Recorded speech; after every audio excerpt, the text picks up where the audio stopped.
সবরের সাথে, ধৈর্যের সাথে বাতিলের মোকাবেলা করতে হবে। কি বলেন, ঠিক কিনা? সবর মানে এই নয় যে জালিম, অত্যাচারী, বেঈমান, নাস্তিকদের দোসরেরা মুসলমানদেরকে নিরীহভাবে হত্যা করবে, কোরআনকে আল্লাহর জমিন থেকে একেবারে নিস্তব্ধ করে দিবে, আর মুসলমানেরা ঘরে বসে মাথায় তেল দিয়ে ঘুমাবে, আর নাম সবর না। সবরের অর্থ হচ্ছে ধৈর্যের সাথে মোকাবেলা করা, ধৈর্যের সাথে মোকাবেলা করা। আসসালামু আলাইকুম ওয়া রাহমাতুল্লাহি ওয়া বারাকাতুহু।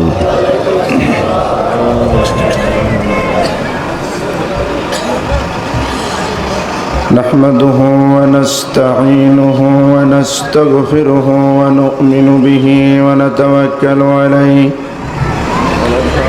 ونعوذ بالله من شرور أنفسنا ومن سيئات أعمالنا من يهده الله فلا مضل له ومن يضلله فلا هادي له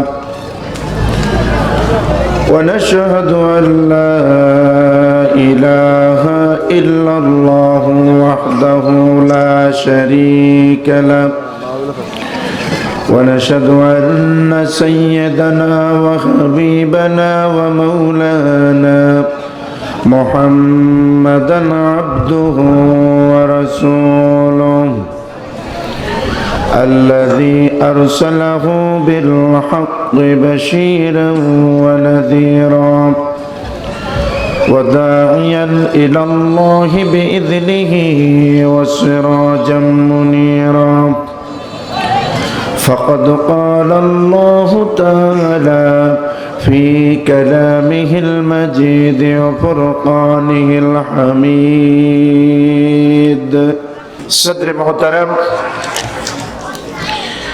উত্তর কাঞ্জরপাড়া ইসলামী যুব কল্যাণ ঐক্য পরিষদের উদ্যোগে আয়োজিত 19তম এই ঐতিহাসিক তাফসীরুল কোরআন মাহফিলের মাননীয় জনাব সভাপতি জনাব আলহাজ হযরত মাওলানা অধ্যক্ষ নূর আহমদ আনোয়ারি সাহেব, আজকের মাহফিলের বিশেষ অতিথিবৃন্দ, হাজরাত উলামায়ে কেরাম, ফুজালায়ে আযম, দূরে এবং কাছের বিভিন্ন জায়গা থেকে আগত আল্লাহ পাকের আখিরি কালামের বয়ান শোনার জন্য আমার দিনদার ইমানদার মুত্তাকি মুসলমান ভাইরা, সমবয়সী যুবক বন্ধুরা, পর্দার আড়ালে আমার মা এবং বোনেরা, আমি আমার অন্তর খুলে আন্তরিক সালাম, ইসলামী সম্ভাষণ পেশ করছি।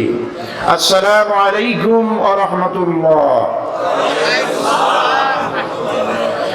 লাখ কোটি শুকর সে মহান মনিবের দরবারে আদায় করছি যে আল্লাহ পাক জাতির এই ক্লান্তি লগ্নে, এই সুন্দর পরিবেশে, জান্নাতের এই বাগানে, একটি প্যান্ডেলের নিচে, খোলা আকাশের নিচে, জমিনের উপরে আল্লাহ পাকের আখিরি কালামের বয়ান শোনার জন্য আপনাকে আমাকে উপস্থিত হওয়ার তৌফিক দিয়েছেন।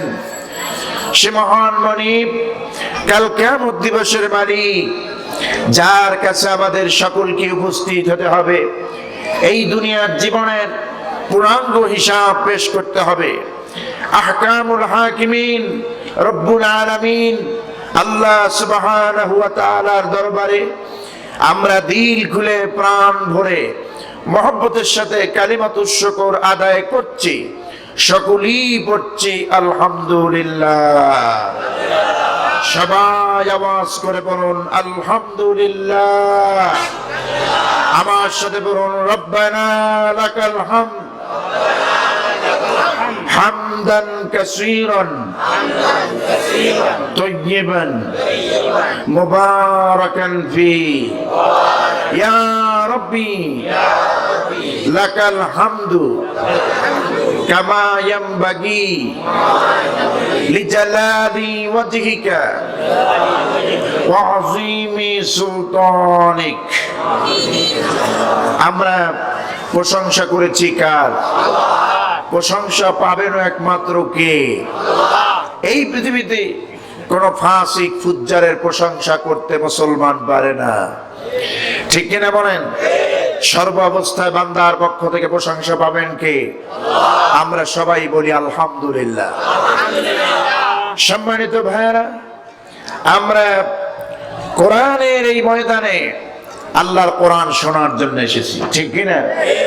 এই কোরআনের ময়দানে যারা এসেছেন অবশ্যই আমাদের সকলের নসিব খুব ভালো, আমাদের তকদীর খুব ভালো, এত ভালো যার প্রমাণ আপনারা অবশ্যই পাবেন কিয়ামতের ময়দানে, ঠিক কিনা? এই পৃথিবীতে কোরআনের মজলিসে বসে যারা কোরআন শোনে এদের থেকে ভালো মানুষ আর নাই। কিন্তু আপত্তি হলো সেই কোরআন জমিন যার, কোরআন যার, সেই জমিনে আজকে কোরআনের মাহফিলি বাধা দেওয়া হচ্ছে, কি বলেন ঠিক কিনা? এরা আবার নিজেদেরকে মুসলমান বলে দাবি করে, এদের নাম নিশানা রয়েছে, এদের সাইনবোর্ড রয়েছে, এদের ব্যানার রয়েছে, নাট্য মঞ্চে এদের অভিনয় রয়েছে, জোরে কোন ঠিক কিনা? আমার বন্ধুগণ, আল্লাহর এই জমিনে আল্লাহর কোরআন বলা হবে, এতে আবার বাধা কিসের? সবাই জবান খুলে বলুন, জমিন কার? আল্লাহ। সন্দেহ আছে নাকি? আমেরিকার প্রেসিডেন্ট ডোনাল্ড ট্রাম্পের? নমুখে বাংলাদেশের? কারো মালিকানা এই পৃথিবী? কার মালিকানা? জোরে আওয়াজ করে বলতে হবে, জমিন কার? আরো জোরে বলুন, জমিন কার? আকাশ কার? আইন চলবে কার? এই নীতিতে, এই বিশ্বাসে কারা বিশ্বাসী? হাত উঁচু করে দেখান।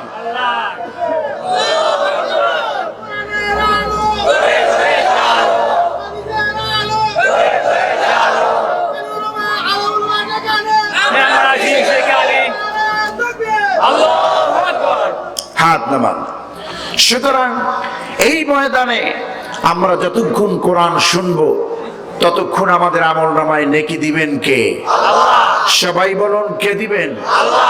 আমার বন্ধুগণ, তিরমিজি শরীফের হাদিস শুনুন। রাসূলুল্লাহ বলেছেন, আল্লাহর গোলাম যখন কোরআনের বাগানে যায় কোরআন শোনার জন্য, আল্লাহ পাক একদল রহমতের ফেরেশতা স্লোগান দেওয়ার জন্য পাঠিয়ে দেন, ইস্তেকবাল করার জন্য পাঠিয়ে দেন, বান্দারে পৌঁছায় দাও কোরআনের ময়দান পর্যন্ত। বান্দা যখন আসে আল্লাহ পাক নির্দেশ দেন, ও আমার ফেরেশতা ঘর থেকে বের হওয়ার পর মাহফিল ময়দান পর্যন্ত পৌঁছতে যতগুলি কদম আমার জমিনে দেয় প্রতিটি কদমের বিনিময় 10টা করে নেকি লিখে দাও। মাহফিলে বান্দা তো পৌঁছে গেছে, কোরআনের কথা শুনতেছে, ফেরেশতারা এই মাহফিলের চতুর্দিকে ঘেরাও করে আকাশ পর্যন্ত চেয়ে আছে। ওই ফেরেশতারা তখন বলে, রব্বুল আলামিন, তোমার গোলাম তো কোরআন শোনার জন্য বসে গেছে, আমরা ময়দানের চতুর্দিকে ঘেরাও করে দাঁড়িয়ে আছি, এখন আমাদের ডিউটি কি? আমরা কি করব? আমার বন্ধুগণ, আল্লাহ রাব্বুল আলামিন ওই মুহূর্তে সমস্ত ফেরেশতাদেরকে নির্দেশ দিয়ে থাকেন, ও আমার ফেরেশতারা, আমার যেই বান্দাগুলি, আমার যেই গোলামগুলি মাহফিলের শেষ পর্যন্ত বসে বসে আমার কোরআন শুনলো, আমার কোরআন শুনতেছে, যে সময়টা অতিবাহিত করবে, আমি আল্লাহ রাব্বুল আলামিন ঘোষণা দিলাম, বান্দা যতক্ষণ বসে বসে কোরআন শুনবে আমার ওই বান্দাগুলির প্রতিটি শ্বাস এবং প্রশ্বাসের বিনিময় 10টা করে নেকি বান্দার আমলনামায় লিখে দাও। আমার বন্ধুগণ, তাহলে এখানে যতক্ষণ থাকবো সওয়াব হবে, ঠিক কিনা? আমরা শুনতে এসেছি আল্লাহর কোরআন, কোরআনে কারীমের তাফসীরের মাহফিলে আমরা আজকে সূরাতুল বাকারার ছোট্ট একটু আয়াতে কারিমা তেলাওয়াত করেছি। আল্লাহ চাহেন তো এই তেলাওয়াতকৃত আয়াতের আলোকে আমরা কথা বলবো, বলুন ইনশাআল্লাহ। আমার বন্ধুগণ, এই পৃথিবীতে আল্লাহ রাব্বুল আলামিনের দ্বীন পালনের জন্য, আল্লাহর হুকুমত এই জমিনে কায়েম হওয়ার জন্য যুগে যুগে আল্লাহ পাক নবী এবং রসুল পাঠিয়েছেন, ঠিক কিনা? এই নবী এবং রসুলেরা সবাই এক স্লোগান দিয়েছেন। স্লোগান ছিল কয়টা? সবাই বলেন, স্লোগান ছিল কয়টা? হযরত আদম আলাইহিস সালাম থেকে নিয়ে শুরু করে আখিরি জামানার নবী বিশ্ব নবী মুহাম্মদুর রাসূলুল্লাহ সাল্লাল্লাহু আলাইহি ওয়াসাল্লাম পর্যন্ত সমস্ত নবীদের স্লোগান ছিল একটা, লা ইলাহা ইল্লাল্লাহ, লা ইলাহা ইল্লাল্লাহ, লা ইলাহা, লা ইলাহা ইল্লাল্লাহ মুহাম্মাদুর রাসূলুল্লাহ সাল্লাল্লাহু আলাইহি ওয়াসাল্লাম। সমস্ত নবীদের স্লোগান ছিল একটা, লা ইলাহা ইল্লাল্লাহ, আল্লাহ ছাড়া কোনো মাবুদ নাই, ইলাহা নাই, পূর্ব নাই, উপাস্য নাই, এক আল্লাহ ছাড়া। কি বলেন, ঠিক কিনা? আমার বন্ধুগণ, এই কালেমাকে এই জমিনে প্রতিষ্ঠা করার জন্য এক আল্লাহ ছাড়া যে মাবুদ নাই, প্রভু নাই, উপাস্য নাই, এক আল্লাহর গোলামি এই জমিনে করার জন্য, এই জমিনে আল্লাহর গোলামেরা যেন আল্লাহর গোলামি করে, আল্লাহর বিধান মানে এক আল্লাহর সামনে মাথা নত করে দেয়। এই জন্য আল্লাহ পাক বলছেন, আমি পৃথিবীর আনাচে কানাচে যুগের পর যুগ প্রত্যেক যুগে আমি আল্লাহ নবী এবং রসুল পাঠাইছি। আল্লাহ পাক বলেন, ওয়ালাকাদ বাআসনা ফি কুল্লি উম্মাতির রাসূলা আন ইবুদুল্লাহা ওয়াজতানিবুত তাগুত। আল্লাহ পাক বলেন, আর অবশ্যই আমি আল্লাহ পাক প্রত্যেক যুগে প্রত্যেক কওমের জন্য নবী পাঠাইলাম, রসুল পাঠাইলাম, তাদেরকে দায়িত্ব দিয়েছি তারা যেন বলে আনি ইবুদুল্লাহ ওয়াজতানিবুত তাগুত। ও আমার জনপদের লোকেরা, ও আমার এলাকার লোকেরা, এক আল্লাহর গোলামি করো, এক আল্লাহর দাসত্ব করো, এক আল্লাহর ইবাদত করো, ওয়াজতানিবুত তাগুত, আর তাগুতি শক্তি থেকে বিরত থাকো। এক আল্লাহর গোলামি করো। আর তাগুত শক্তি, তাগুত হচ্ছে যে নিজে আল্লাহরে মানে না, আল্লাহর ক্ষমতাকে বিশ্বাস করে না, যে নিজে আল্লাহরে মানে না, অন্য কেউ মানতে দেয় না। এরকম দৃশ্য পৃথিবীতে আছে কিনা? নিজে কোরআন তো শুনবেই না, কপাল পুড়ে গেছে, কোরআন যেন শুনতে না পারে, যত বাধা আছে সব প্রস্তুত হয়ে যায়। কি বলেন, ঠিক কিনা? আমার বন্ধুগণ, কোরআনে কারিমে আল্লাহ পাক বলছেন, এই পৃথিবী তো আমার, এ জমিন কার?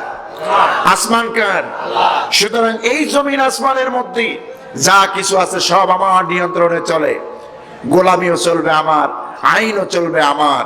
এই স্লোগান কিন্তু সব নবীরাই দিয়েছিলেন, ঠিক কিনা? এই স্লোগান দিতে গিয়ে প্রত্যেক নবীকেই মার খেতে হয়েছে। মার খেয়েছেন না? মার খেয়েছেন সমস্ত নবীরা।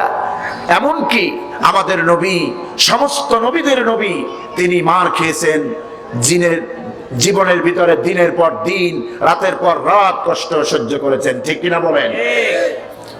কপাল থেকে রক্ত ঝরিয়েছেন আল্লাহ রসুল সাল্লাল্লাহু আলাইহি ওয়াসাল্লাম আল্লাহ দ্বীন কায়েমের জন্য, ঠিক কিনা?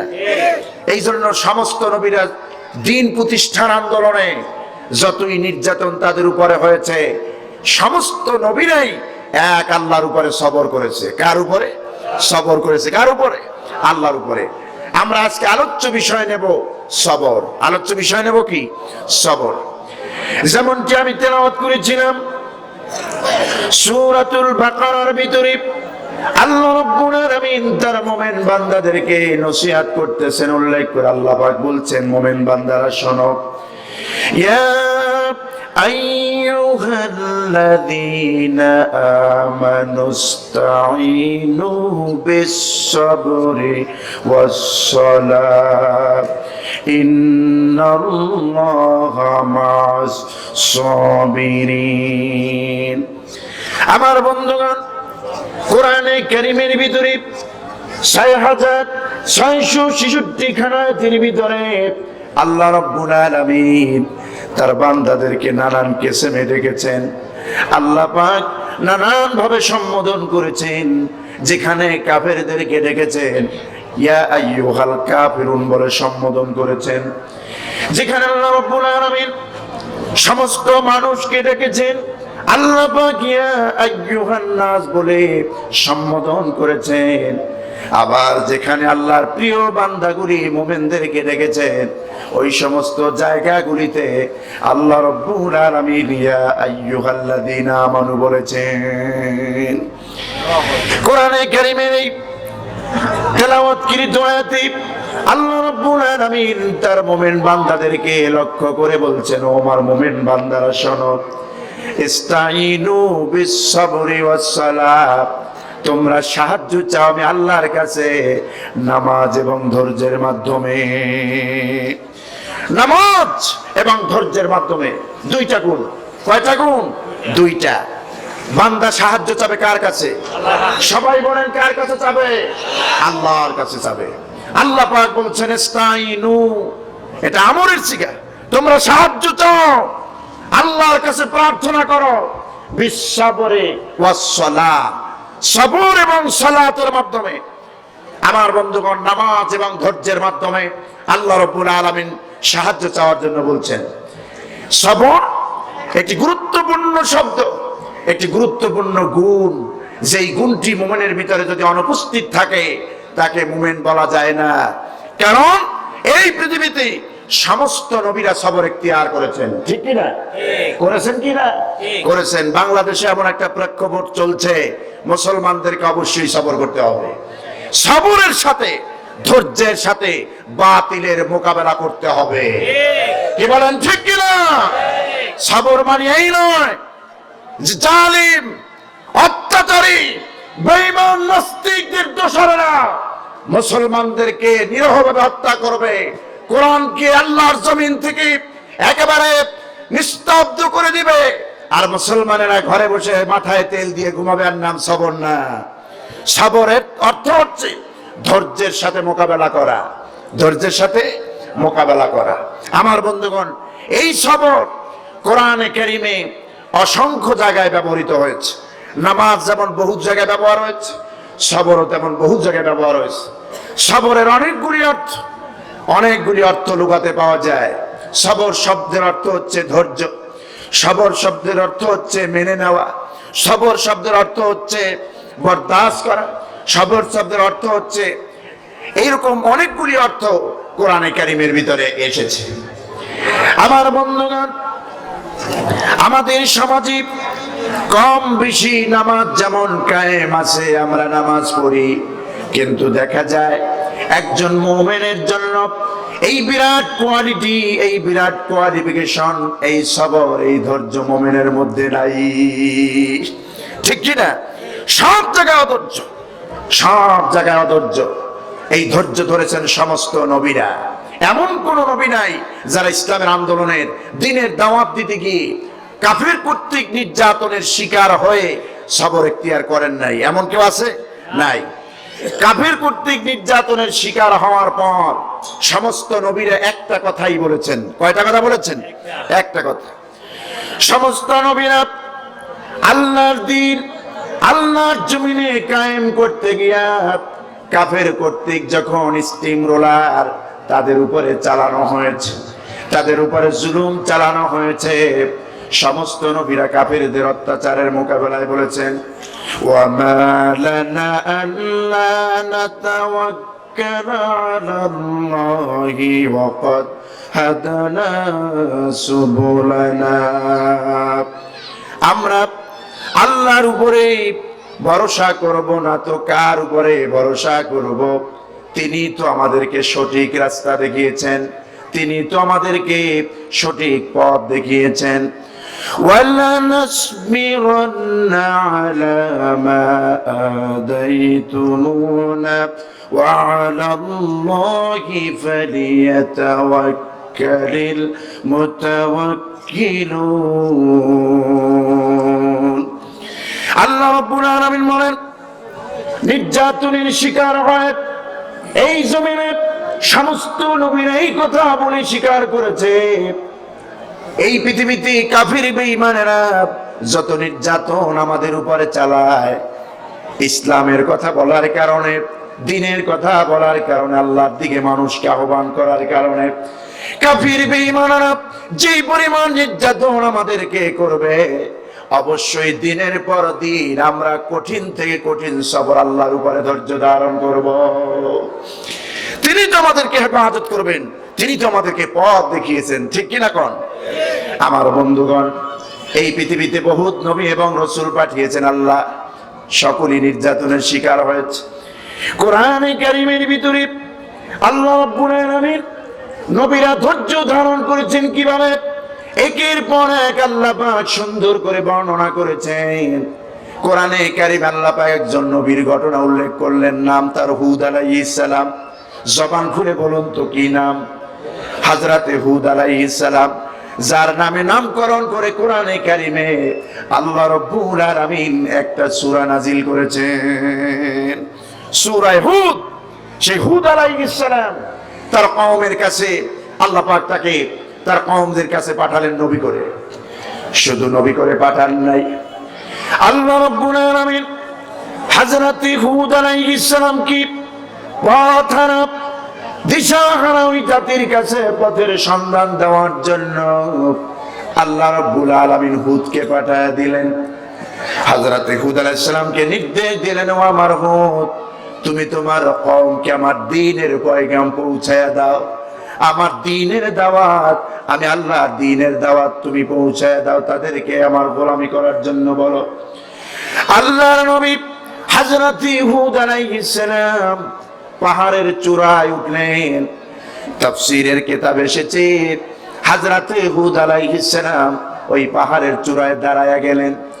তার জাতিদেরকে, তার কওমদেরকে লক্ষ্য করে হযরত হুদ আলাইহিস সালাম বললেন, ইয়া কওমি ইবুদুল্লাহ মা লাকুম মিন ইলাহিন গায়রু।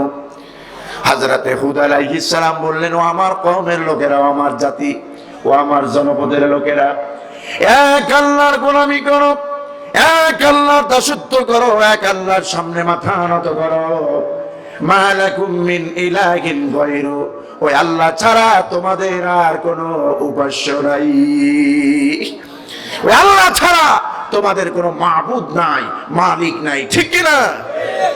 আমার বন্ধুগণ, আল্লাহর নবী হযরত হুদ আলাইহিস সালাম যখন দ্বীনের কথা, আল্লাহর কথা, আল্লাহর তাওহীদের কথা, আল্লাহর উলুহিয়াতের কথা, আল্লাহর রুবুবিয়াতের কথা যখন এইভাবে পেশ করলো জাতির সামনে, ও জাতিরা, মূর্তি পূজা ছেড়ে দাও, সূর্য পূজা ছেড়ে দাও, অগ্নি পূজা ছেড়ে দাও, মাসির পূজা ছেড়ে দাও, গাছের পূজা ছেড়ে দাও, মা লাকুম মিন ইলাহিন গায়রু, এক আল্লাহ ছাড়া তোমাদের কোনো দ্বিতীয় উপাস্য নাই, ওই আল্লাহর গোলামি করো, আল্লাহর সামনে মাথা নত করো।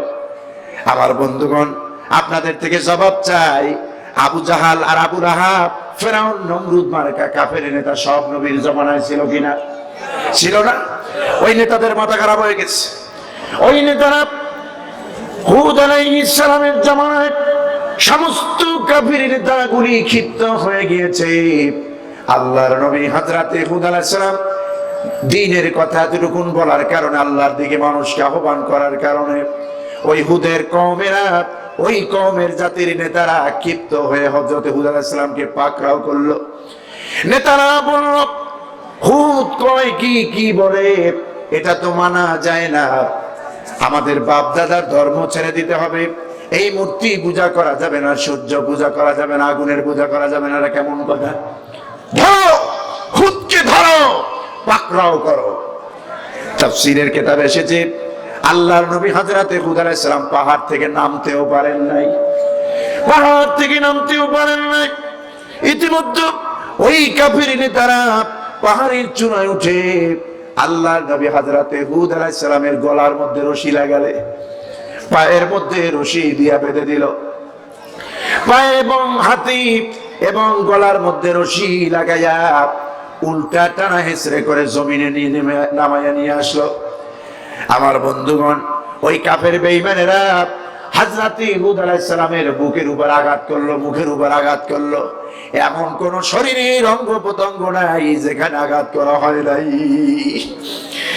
আল্লাহর নবী হযরত হুদ আলাইহিস সালাম এই মার খাওয়ার পর, কাফের কর্তৃক নির্যাতিত হওয়ার পর, একটা দুইটা দিন নয়, কিতাব এসেছে অন্তত 6 থেকে 7 দিন পর্যন্ত আল্লাহর নবী হযরত হুদ আলাইহিস সালাম বিছানা থেকে গা উঠাতে পারেন নাই।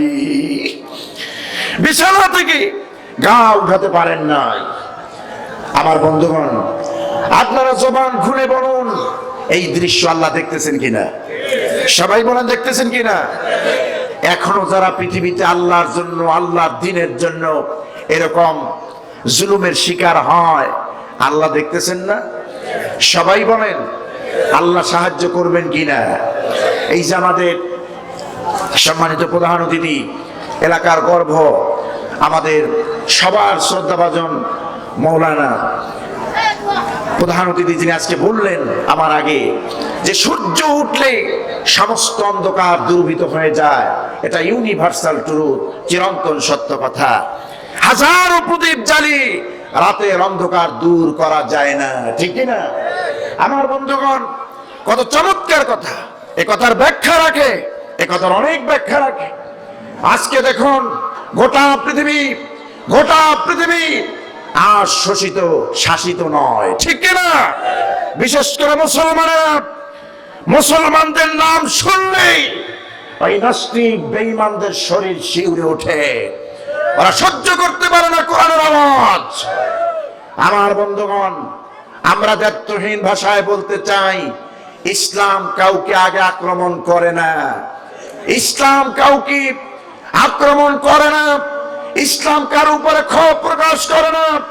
বরং কেউ যদি ইসলামের উপরে, মুসলমানের উপরে, ধর্মীয় রীতিনীতির উপরে, আল্লাহর বিধানের এই জমিনে কোরআনের উপরে কেউ যদি হস্তক্ষেপ করে, মুসলিম জাতি এক হয়ে ওই হাত ভাঙতে 1 মিনিটও সময় লাগবে না। কি বলেন, ঠিক কিনা? কারা কারা রাজি আছেন হাত উঁচু করে দেখান।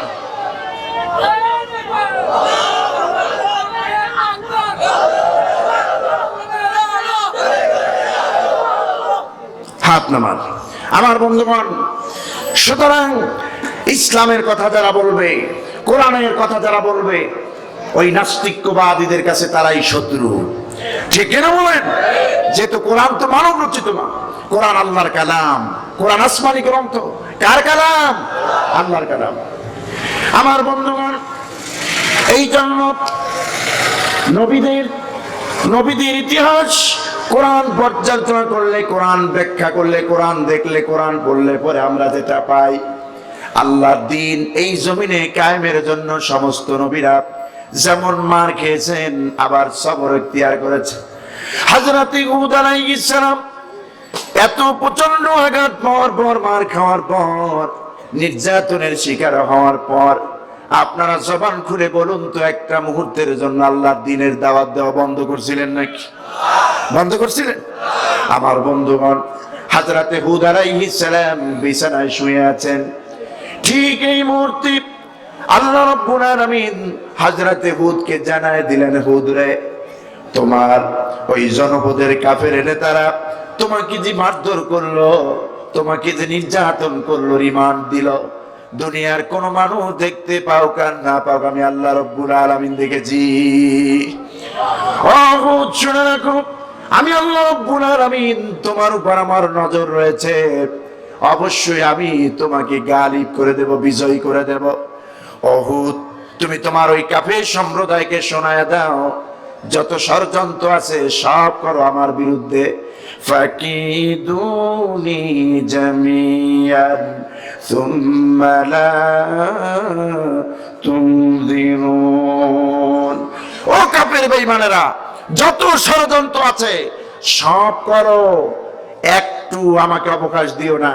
আমি তো আল্লাহর উপর ধৈর্য ধারণ করে রইলাম। সুবহানাল্লাহ বলবেন না? কার উপর ধৈর্য ধারণ করে রইলাম? দেখছেন কত নির্যাতন করে, কত কৌশল করে, এই দেওয়ার পর এইটা, ওইটা দেওয়ার পর ওইটা।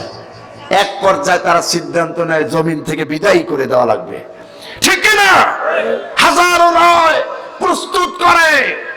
ওই যে দারুন নদওয়াতে নবীজিকে মারার পরিকল্পনা করছিল আবু জাহালের সভাপতিত্বে, আল্লাহ পাক বাস্তবায়ন হতে দেয় নাই, ঠিক কিনা?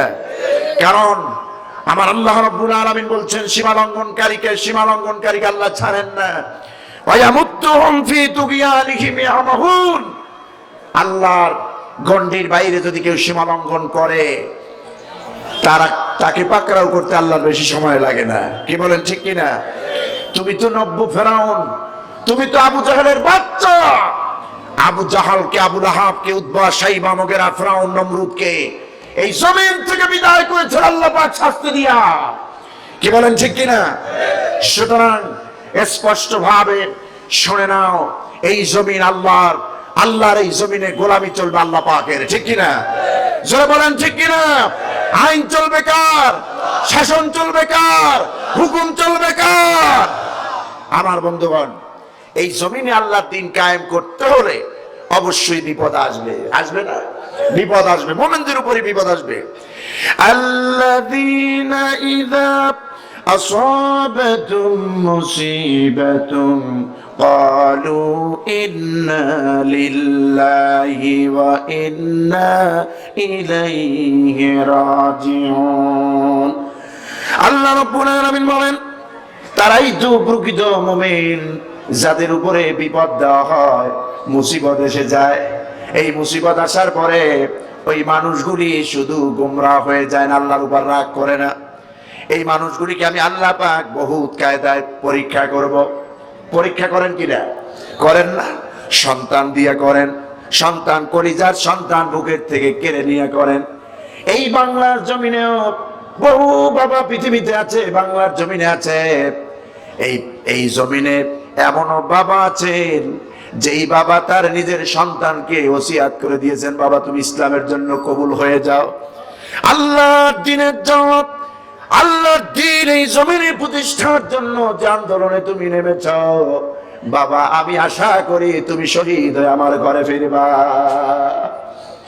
এমন বাবা আছেন না? আছেন। আমার বন্ধুগণ, বিপদ আপদ বালা মুসিবতে এই মুমিনের আল্লাহর উপর ধৈর্য ধারণ করে। কার উপর ধৈর্য ধারণ করে? আল্লাহর উপরে। আমাদের তো সামান্য একটু টাইফয়েড হলে আল্লাহর উপর বেজার হয়ে যায়। কথা বলা ঠিক কিনা? সামান্য একটু টাইফয়েড হলে এ কথাও আমরা বলি, আল্লাহ মোটে অন্যরে সুখী দেখে না, যত বিপদ সব আমার উপরেই দেয়। কি বলে এটা আমরা বলি না? বলি। আপনি জানেন না কত বড় নাফরমানি কথা আল্লাহর কাছে বললেন, কত বড় নাফরমানি করলেন। আপনাকে কি জ্বর দিয়েছেন আল্লাহ, কি রোগ দিয়েছেন, কি যন্ত্রণা দিয়েছেন? কিছুই দেন নাই। আপনি কি হযরতে আইয়ুব আলাইহিস সালামের চাইতে বেশি রোগ যন্ত্রণা ভোগ করেছেন? অবশ্যই নয়। কোরআনে কারীমের ভিতরে আল্লাহ রাব্বুল আলামিন तमाम পৃথিবীর সমস্ত মুমিনদেরকে শিক্ষা দেওয়ার জন্য, ওসিয়াত করার জন্য, নসিহত শিক্ষা দেওয়ার জন্য আল্লাহ পাক হযরতে আইয়ুব আলাইহিস সালামের ঘটনা টানলেন কোরআনে কারীমের মধ্যে। আল্লাহ পাক বলছেন নবীকে, আমাদের নবীকে লক্ষ্য করে বলছেন, নবী আপনি স্মরণ করুন কোরআনের পাতায় আমার আইয়ুবের কথা।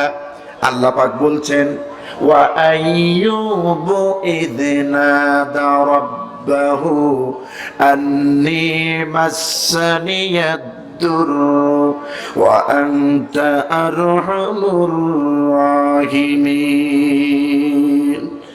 আল্লাহ রাব্বুল আলামিন বলেন, আপনি স্মরণ করুন আমার আইয়ুবের কথা। 1 বছর 2 বছর নয়, কয়টা বছর? 18টি বছর রোগ যন্ত্রণা আমি আমার আইয়ুবকে দিয়েছিলাম। আমার বন্ধুগণ, এই জমিনে 1 বছর 2 বছর নয়, একজন নবী জলিলুল কদর, একজন নবী হযরত আইয়ুব আলাইহিস সালাম, তাকে 18টি বছর রোগ যন্ত্রণা দিয়েছিলেন। কি পরীক্ষা করেছিলেন নবীকে? হযরতে আইয়ুব আলাইহিস সালামের এই পায়ের তলা দিয়া এমন বিষাক্ত ফোড়া আল্লাহ দিয়েছিলেন। ফোড়া বুঝেন তো? ফোড়া বুঝেন না? আপনাদের এই চিটাগাং এই কক্সবাজারের ভাষা তো 90% আমি বুঝি না। আমার ভাষা বুঝেন তো? আমার ভাষা বুঝতে তার অসুবিধা হয় না। আমার বন্ধুগণ, পায়ের তলা দিয়ে বিষাক্ত ফোড়া আল্লাহ পাক ফিট করে দিয়েছেন। কি রোগ যন্ত্রণা! এই বিষাক্ত ফোড়া শুধু পায়ের তলায় রইল না, তাফসীরের ভিতরে এসেছে এই ফোড়াগুলি একটা ফোড়া মাত্র পায়ের তলা দিয়ে দিয়েছেন আল্লাহ লাগাইয়া। এই একটা ফোড়ার বিষাক্ততায় সমস্ত শরীর গুলিছে গেল, এমন কোন অঙ্গ নাই যেখানে বিষাক্ত পয়জন পৌঁছে যায় নাই। হযরত আইয়ুব আলাইহিস সালামকে মাথা পর্যন্ত এই রোগ যন্ত্রণা গ্রাস করলো, শরীরটা পচতে শুরু করলো, নষ্ট হতে শুরু করলো, গোশতগুলি খসে খসে পড়তে লাগলো, এত দুর্গন্ধ বের হলো ঘরের লোকেরা টিকতে পারে না। ঘরের লোকগুলি টিকতে না পেরে পয়গম্বর আইয়ুবকে ঘর থেকে বাইরে নামায়া দিল। বাইরের লোকেরা, বাড়ির লোকেরা মানুষ পচা গন্ধ এরা সহ্য করতে পারে না, বাইরের লোকেরা তার দূর দূর করে তাড়ায় দিল গহীন জঙ্গলে। মানুষ পচা গন্ধ তো মারাত্মক। আপনারা যারা দেখছেন বা শুকেছেন মানুষ পচা গন্ধ, যারা নাকে পেয়েছেন তারা বুঝবেন। আমি যেখানে ছাত্র জীবনে নামাজ পড়াইতাম, কামেল পর্যন্ত পড়াশোনা করতে গিয়ে মাদ্রাসার পাশে একটা বাজার ছিল, ওখানে একটা মসজিদে ইমামতি করতাম। তো আমার একজন মুসল্লি ছিল মাজনুন হালতে। উনি যখন মাজনুন হালত পুরা হয়ে গেল, পাগল হয়ে গেল, কিছুদিন পরে আমি খবর পেলাম যে ওনাকে খুঁজে পাওয়া যাচ্ছে না। এমনি তো পাগল, খুঁজে পাওয়া যাচ্ছে না। 4-5 দিন পরে খবর আসলো মুখ পুকুরে পড়ে তারপরে মারা গেছে। আমার বন্ধুগণ, লোকেরা গেল, আমিও গেলাম, গিয়ে দেখি মানুষটা উপর হয়ে রয়েছে পানির মধ্যে, এরকম অনেক মোটা হয়ে গেছে, ফুলে নষ্ট হয়ে গেল শরীরের গোশত, এরকম চামড়া খসে খসে পড়তেছে পানির মধ্যে। উঠাইয়া কোন রকম তারপরে মেডিসিন দিয়া, বহুত কিছু দিয়া, দুর্গন্ধ দূর করার যা ছিল সব দিয়েছে। জানাজার সামনে যখন নিয়ে আসা হলো, এত দুর্গন্ধ বের হচ্ছে, আমি জানাজা পড়াইছি, নিজে দাঁড়ায় থাকতে পারতেছি না, এত দুর্গন্ধ। তখন আমার কোরআনের পাতায় নজর পড়ে গেল, 1-2 বছর না, হযরত আইয়ুব আলাইহিস সালামের শরীরটা 18টি বছর আল্লাহ পছন্দ দিয়ে রেখেছেন। আমার বন্ধুগণ, শুধু ঘরের লোকেরা তাড়ায় দেয় নাই, বাড়ির লোকেরা আইয়ুব নবীর সমস্ত শরীর পচে যাওয়া দুর্গন্ধ সহ্য করতে পারেন নাই। ওই বাড়ির লোকেরা হযরত আইয়ুব আলাইহিস সালামকে ধরে দূর দূর করে বাড়ি থেকে বের করে গহীন জঙ্গলের ভিতরে পাঠিয়ে দিল। ওই জঙ্গলে কেউ নাই, হযরত আইয়ুব আলাইহিস সালাম, তার সঙ্গে কেউ নাই, আত্মীয় স্বজন। কিন্তু কিতাবে এসেছে বিবি রহিমা তাকে এক মুহূর্তের জন্য ছেড়ে যেতে পারেন নাই। আমার বন্ধুগণ, স্বামীর প্রতি মহব্বত ভালোবাসা কারে বলে দেখুন। আজকে তো বাংলাদেশে ওই ডিশ এন্টিনাগুলি সব খেয়ে ফেলেছে, ঠিক কিনা? স্টার জলসা, তারপরে জি বাংলা, বাংলা মুভি না কি কয়, নানান এই চ্যানেলগুলি সমানে দেখে মা বোনেরা। মনে হয় টেকনাফে দেখে না, দেখে না? এমনও হয়, আমার কাছে রিপোর্ট এসেছে, এমনও অবস্থা হয়েছে, ওই সিরিয়াল দেখবে বউ, স্বামী দেখবে খবর। এমন অবস্থা হয়েছে যে দুইজনের মধ্যে এমন বিভেদ বেসে গেছে যে এক পর্যায়ে স্ত্রীকে স্বামী তালাকি দিয়ে দিল। এরকম ঘটনা হয় কি না? হয়। আমার বন্ধুগণ, বাংলাদেশে তো স্বামীর আনুগত্য নাই, সমান অধিকারের নামে বিরাট স্লোগান। দেখুন নবীদের স্ত্রীরা কত খেদমত করেছেন স্বামীর, কি খেদমতটা করেছে। আমার বন্ধুগণ, হযরত আইয়ুব আলাইহিস সালাম জঙ্গলের মধ্যে চলে গেলেন। আল্লাহর নবী আইয়ুব, হযরত আইয়ুবের সঙ্গে কেউ নাই, বন্ধু বান্ধব, মা বাপ, ভাই বোন কেউ নাই। হযরত বিবি রহিমা একা, তিনি তার স্বামীকে ছেড়ে যেতে পারেন নাই। হযরত বিবি রহিমা বলছেন, স্বামী গো, এই গহীন জঙ্গলের ভিতরে আমি আপনাকে ফেলে যাব না, তবে আপনার কাছে থাকলে আপনার খেদমত করতে হলে এই জঙ্গলের ভিতরে আপনাকে কেউ খাবারও দেবে না, সুতরাং আমাদের খাবার আমাদের জোগাড় করতে হবে। স্বামী, আপনি আমাকে অনুমতি দেন, আপনি আমাকে ইজাজত দেন, কিছু সময় দিনের বেলা একটু পরিশ্রম করে কিছু খাবার জোগাড় করতে পারি কিনা দেখি। স্বামীর অর্ডার পাওয়ার পর হযরতে বিবি রহিমা অন্যের ঘরের কাজ করলেন, জিয়ের কাজ, রান্না বান্নার কাজ, হাড়ি পাতিল ধোয়ার কাজ, এই কাজগুলি করে যে খাবারটা তিনি পেতেন, বিবি রহিমা যে খাবারটা পেতেন, কিতাবে এসেছে ওই খাবারটা নিজেই শুধু খেতেন না, নিজে একটু খেতেন, বাকি অংশটা তার স্বামী আইয়ুব আলাইহিস সালামের জন্য জঙ্গলে নিয়ে আসতেন। এইভাবে করে 1 বছর 2 বছর নয়, 18টি বছর খেদমত করলেন বিবি রহিমা। এবার জবান খুলে বলুন তো, আপনার বউ, আপনি যদি অসুস্থ হয়ে যান, আমাদের দেশে বাঙালিরা, আমাদের দেশের মা বোনেরা, আমাদের দেশের বউরা, স্বামী যদি অসুস্থ হয়, 18টি বছর তো দূরের কথা, 18টা দিন হইলি চিন্তা ভাবনা অন্য কায়দায় করে, ঠিক কি না? আমার কথা বুঝে আসছে না? স্বামী যদি 18টা বছর দূরের কথা, 18টা দিন যদি হয়, 18 মাস যদি হয়, তাহলে চিন্তা ভাবনা করে অন্যটা, ঠিক কি না? এটা ওভারলোড, এটা দেওয়ার কাজ হবে না, এটা ভ্যালুলেস, অন্য ধান্দা করে, ঠিক কি না? আমার বন্ধুগণ, স্বামীর খেদমত স্ত্রী কেমনে করতে হয় কোরআন শিক্ষা দিয়েছে, রসুল শিক্ষা দিয়েছে, কি বলেন ঠিক কিনা? হযরত বিবি রহিমা দিনের বেলায় পরের বাড়ির কাজ করতেন, ঝিয়ের কাজ করতেন। এই কাজ করে যে খাবারটা পেতেন, সন্ধ্যাবেলায় স্বামীর জন্য নিয়ে আসতেন, নিজে খাওয়ায় দিতেন। শরীর পরিষ্কার করেছেন, নোংরা ওই পোকামাকড়, ওই দুর্গন্ধযুক্ত রক্ত হযরত বিবি রহিমা সরায়েছেন। কিতাবে এও এসেছে, বিবি রহিমা অনেক জায়গায় যেখানে বেশি ক্ষত সেখানে হাত লাগান নাই, নিজের জিহ্বা দিয়ে পরিষ্কার করেছেন। আজ তো স্বামী স্ত্রীর মহব্বত নাই। যেই ঘরে স্বামী স্ত্রীর মহব্বত নাই, স্বামীর আনুগত্য নাই, স্বামীর খেদমত স্ত্রী করে না, ওই ঘরটা জাহান্নামের টুকরা। ওই ঘরটা কি? জাহান্নামের টুকরা। আর যেই ঘরে বিদেশি উপকরণাদি নাই, খাট নাই, পালং নাই, ফ্রিজ নাই, এসি নাই, এরপরে সোফা নাই, কোনো কিচ্ছু নাই, শুধু স্বামী স্ত্রীর মধ্যে মিল আছে, মহব্বত আছে, এই ঘরটা জান্নাতের টুকরা, ঠিক কি না? এই ঘরটা কি? জান্নাতের টুকরা। আমার বন্ধুগণ, আমার রসুল তো হযরত আয়েশাকে বিয়ে করছিলেন ছোট বয়সে। হযরত আয়েশার এতই কম বয়স, হুজুর বলছিলেন আমার ক্ষুধা লেগেছে, তুমি আটা দিয়ে আমার জন্য রুটি বানাও, বলে গিয়েছেন অনেকক্ষণ আগে। হযরত আয়েশার অল্প বয়সের কারণে আটা নিয়ে, জব নিয়ে, এটাকে মাখাইয়া রুটিগুলি বানাইয়া চুলার উপরে যে দিবে, এর আগে ঘুমায় পড়ছে। কথা বুঝে আসছে? ছোট মানুষ তো ঘুমায় পড়ছে। আল্লাহর নবী কারে মনে, এই পৃথিবীতে বিশ্ব নবী সমস্ত স্বামীদের জন্য এক মহান আদর্শ। স্বামীর দায়িত্ব কারে বলে, স্বামী কারে বলে, দুনিয়ায় নবীজি শিখায়া দিয়েছেন। হুজুর ঘরে আসলেন, ঘরের ভিতরে প্রচন্ড ক্ষুধা নিয়ে ঘরের ভিতরে প্রবেশ করলেন। নবীজি তাকায় দেখে যারে দিছি খাবার বানাইতে, সে ঘুমায় পড়ছে, সে ঘুমায় পড়ছে। হযরতে আয়েশা ঘুমায় পড়ছে। নবীজি আয়েশার ঘুম ভাঙালেন না।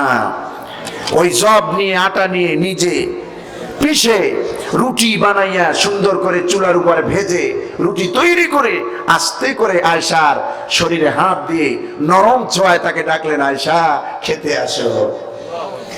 আর আমাদের দেশে তো বাঁশের লাঠি তো আসি, কি বলেন ঠিক কিনা? পুরো রেডি।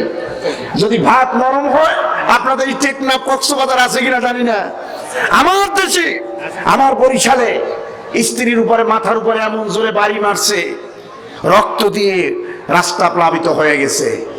আমার বন্ধুগণ, এরকম দাজ্জাল মার্কা স্বামী আছে কিনা? আছে না?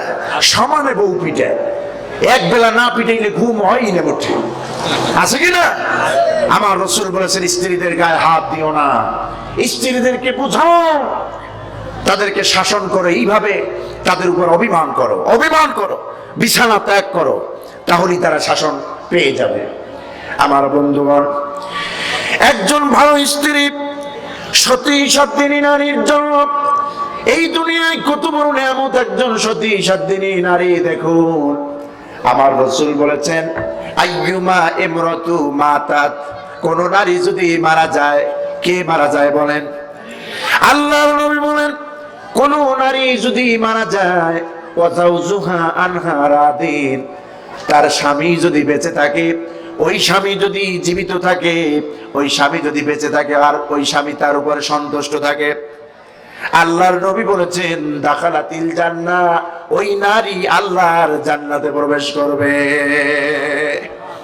কথা বুঝে আসছে? যে নারী এই দুনিয়াতে মারা গেল, স্বামী বেঁচে আছে, স্বামী বেঁচে আছে, স্ত্রী মারা গিয়েছে, এমন অবস্থায় স্বামী তার স্ত্রীর জন্য সন্তুষ্ট। এমনও স্বামী আছে স্ত্রীর জন্য কাঁদে, কাঁদে না? আল্লাহর নবী বিশ্ব নবী মুহাম্মদুর রাসূলুল্লাহ সাল্লাল্লাহু আলাইহি সাল্লাম মা খাদিজার জন্য কেঁদেছেন। গভীর রাতে মায়েশার ঘর থেকে বেরিয়ে মা খাদিজার কবরের পাশে দাঁড়ায় কাঁদলেন। হযরতে আয়েশার ঘুম ভেঙে গেল, ডান হাতখানা পড়ে গেল অথবা বাম হাতখানা বিছানার ডান পাশ বাম পাশে পড়ে গেল। তাকায় দেখে নবীজি নাই। উম্মুল মুমিনিন মা আয়েশা সিদ্দিকা রাদিয়াল্লাহু তাআলা আনহা বলছেন, কি আশ্চর্য কথা, গভীর রাতে আমার ঘুম ভেঙে গেল, দেখি আমার পাশে আমার নবী নাই। হঠাৎ করে আমি উঠে গেলাম, অন্য কোন স্ত্রীর ঘরে আমার রাসূল গেলেন নাকি। সবার ঘরে তালাশ করলাম, মোটেও পেলাম না, কোন ঘরে রাসূলুল্লাহ যান নাই, গেল কই? ঠিক আমি দেখতে পেলাম রাসূল করিম সাল্লাল্লাহু আলাইহি সাল্লাম কারো ঘরে যায় নাই। গভীর রাতে নবীজি খাদিজার কবরের পাশে দাঁড়াইয়া চোখের পানি ছেড়ে দিয়ে আল্লাহর কাছে কাঁদতেছে, মুনাজাত করতেছি। আমার বন্ধুগণ, হযরত আয়েশা হুজুরকে ডিস্টার্ব করেন নাই। উম্মুল মুমিনিন আয়েশা সিদ্দিকা রাদিয়াল্লাহু তাআলা আনহা রাসূলুল্লাহর পাশে দাঁড়ায়া মুনাজাতে শরীক হলেন। মুনাজাত শেষ হলো।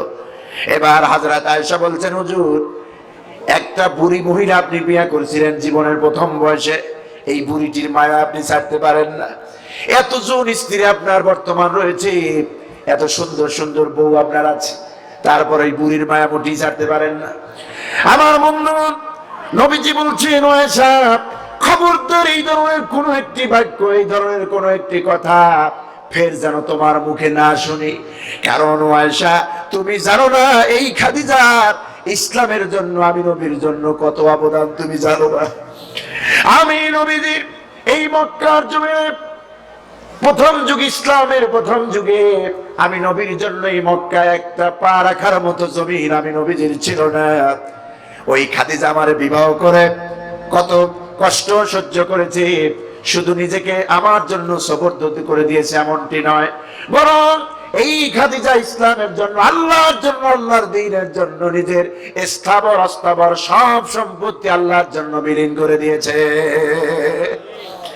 আমার বন্ধুগণ, এই জন্য হুজুর যখন মুনাজাত করতেন আর তিনি প্রায় এই কথা বলতেন, রব্বুল আলামিন কিয়ামতের ময়দানে যেদিন সন্তান তার পিতাকে চিনবে না, মা তার সন্তানকে চিনবে না, ভাই তার বোনকে চিনবে না, স্বামী তার স্ত্রীকে চিনবে না, ওই কঠিন মুহূর্তে আমি যেন আমার খাদিজাকে হারাইয়া না যাই, আমার খাদিজাকে যেন হারাইয়া না যাই।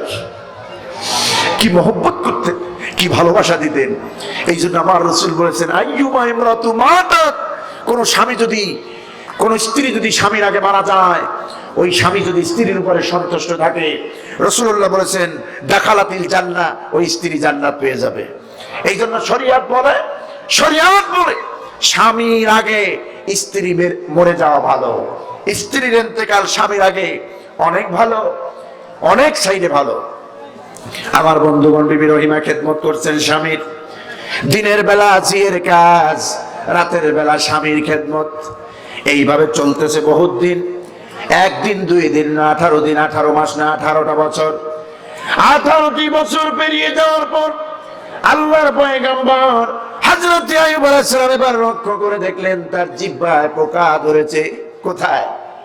জিহ্বায় পোকা ধরেছে, জিহ্বা তিনি নাড়াতে পারেন না।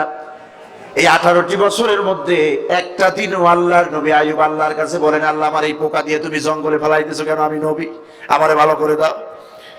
এই কথা বলেন নাই। আল্লাহর নবী হযরত আইয়ুব আলাইহিস সালাম যখন তিনি লক্ষ্য করলেন তার জিহ্বায় পোকা ধরেছে, জিহ্বা তিনি নাড়াতে পারেন না। এদিকে বিবি রহিমা সকালবেলা স্বামীর থেকে বিদায় নিয়ে কাজের জন্য যায়, আল্লাহর কাছে ফরিয়াদ করেছিল, রব্বুল আলামিন, আমি একজন নারী, আর কত পারি? একদিকে স্বামীর খেদমত, আর একদিকে স্বামী এবং আমার পেটের রুজি রোজগার জোগাড় করতে, আল্লাহ, আমি আমার কাছে বার্ডেন হয়ে যাচ্ছে, কষ্টকর হয়ে যাচ্ছে। আল্লাহ রাব্বুল আলামিন হযরত বিবি রহিমার খিদমতে যেন মুগ্ধ হয়ে গেলেন, খুশি হয়ে গেলেন।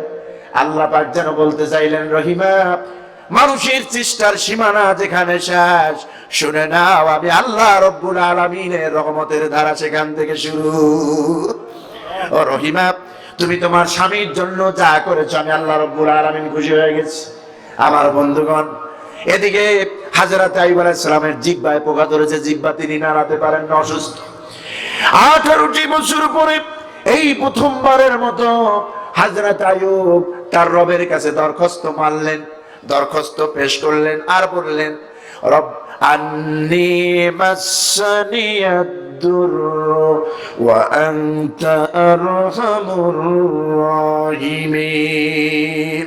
আয় আমার রব, আয় আমার আল্লাহ, নিশ্চয় আমাকে রোগ স্পর্শ করেছে, অসুখ আমাকে স্পর্শ করেছে, আর তোমার নাম রহমান আর রহিম।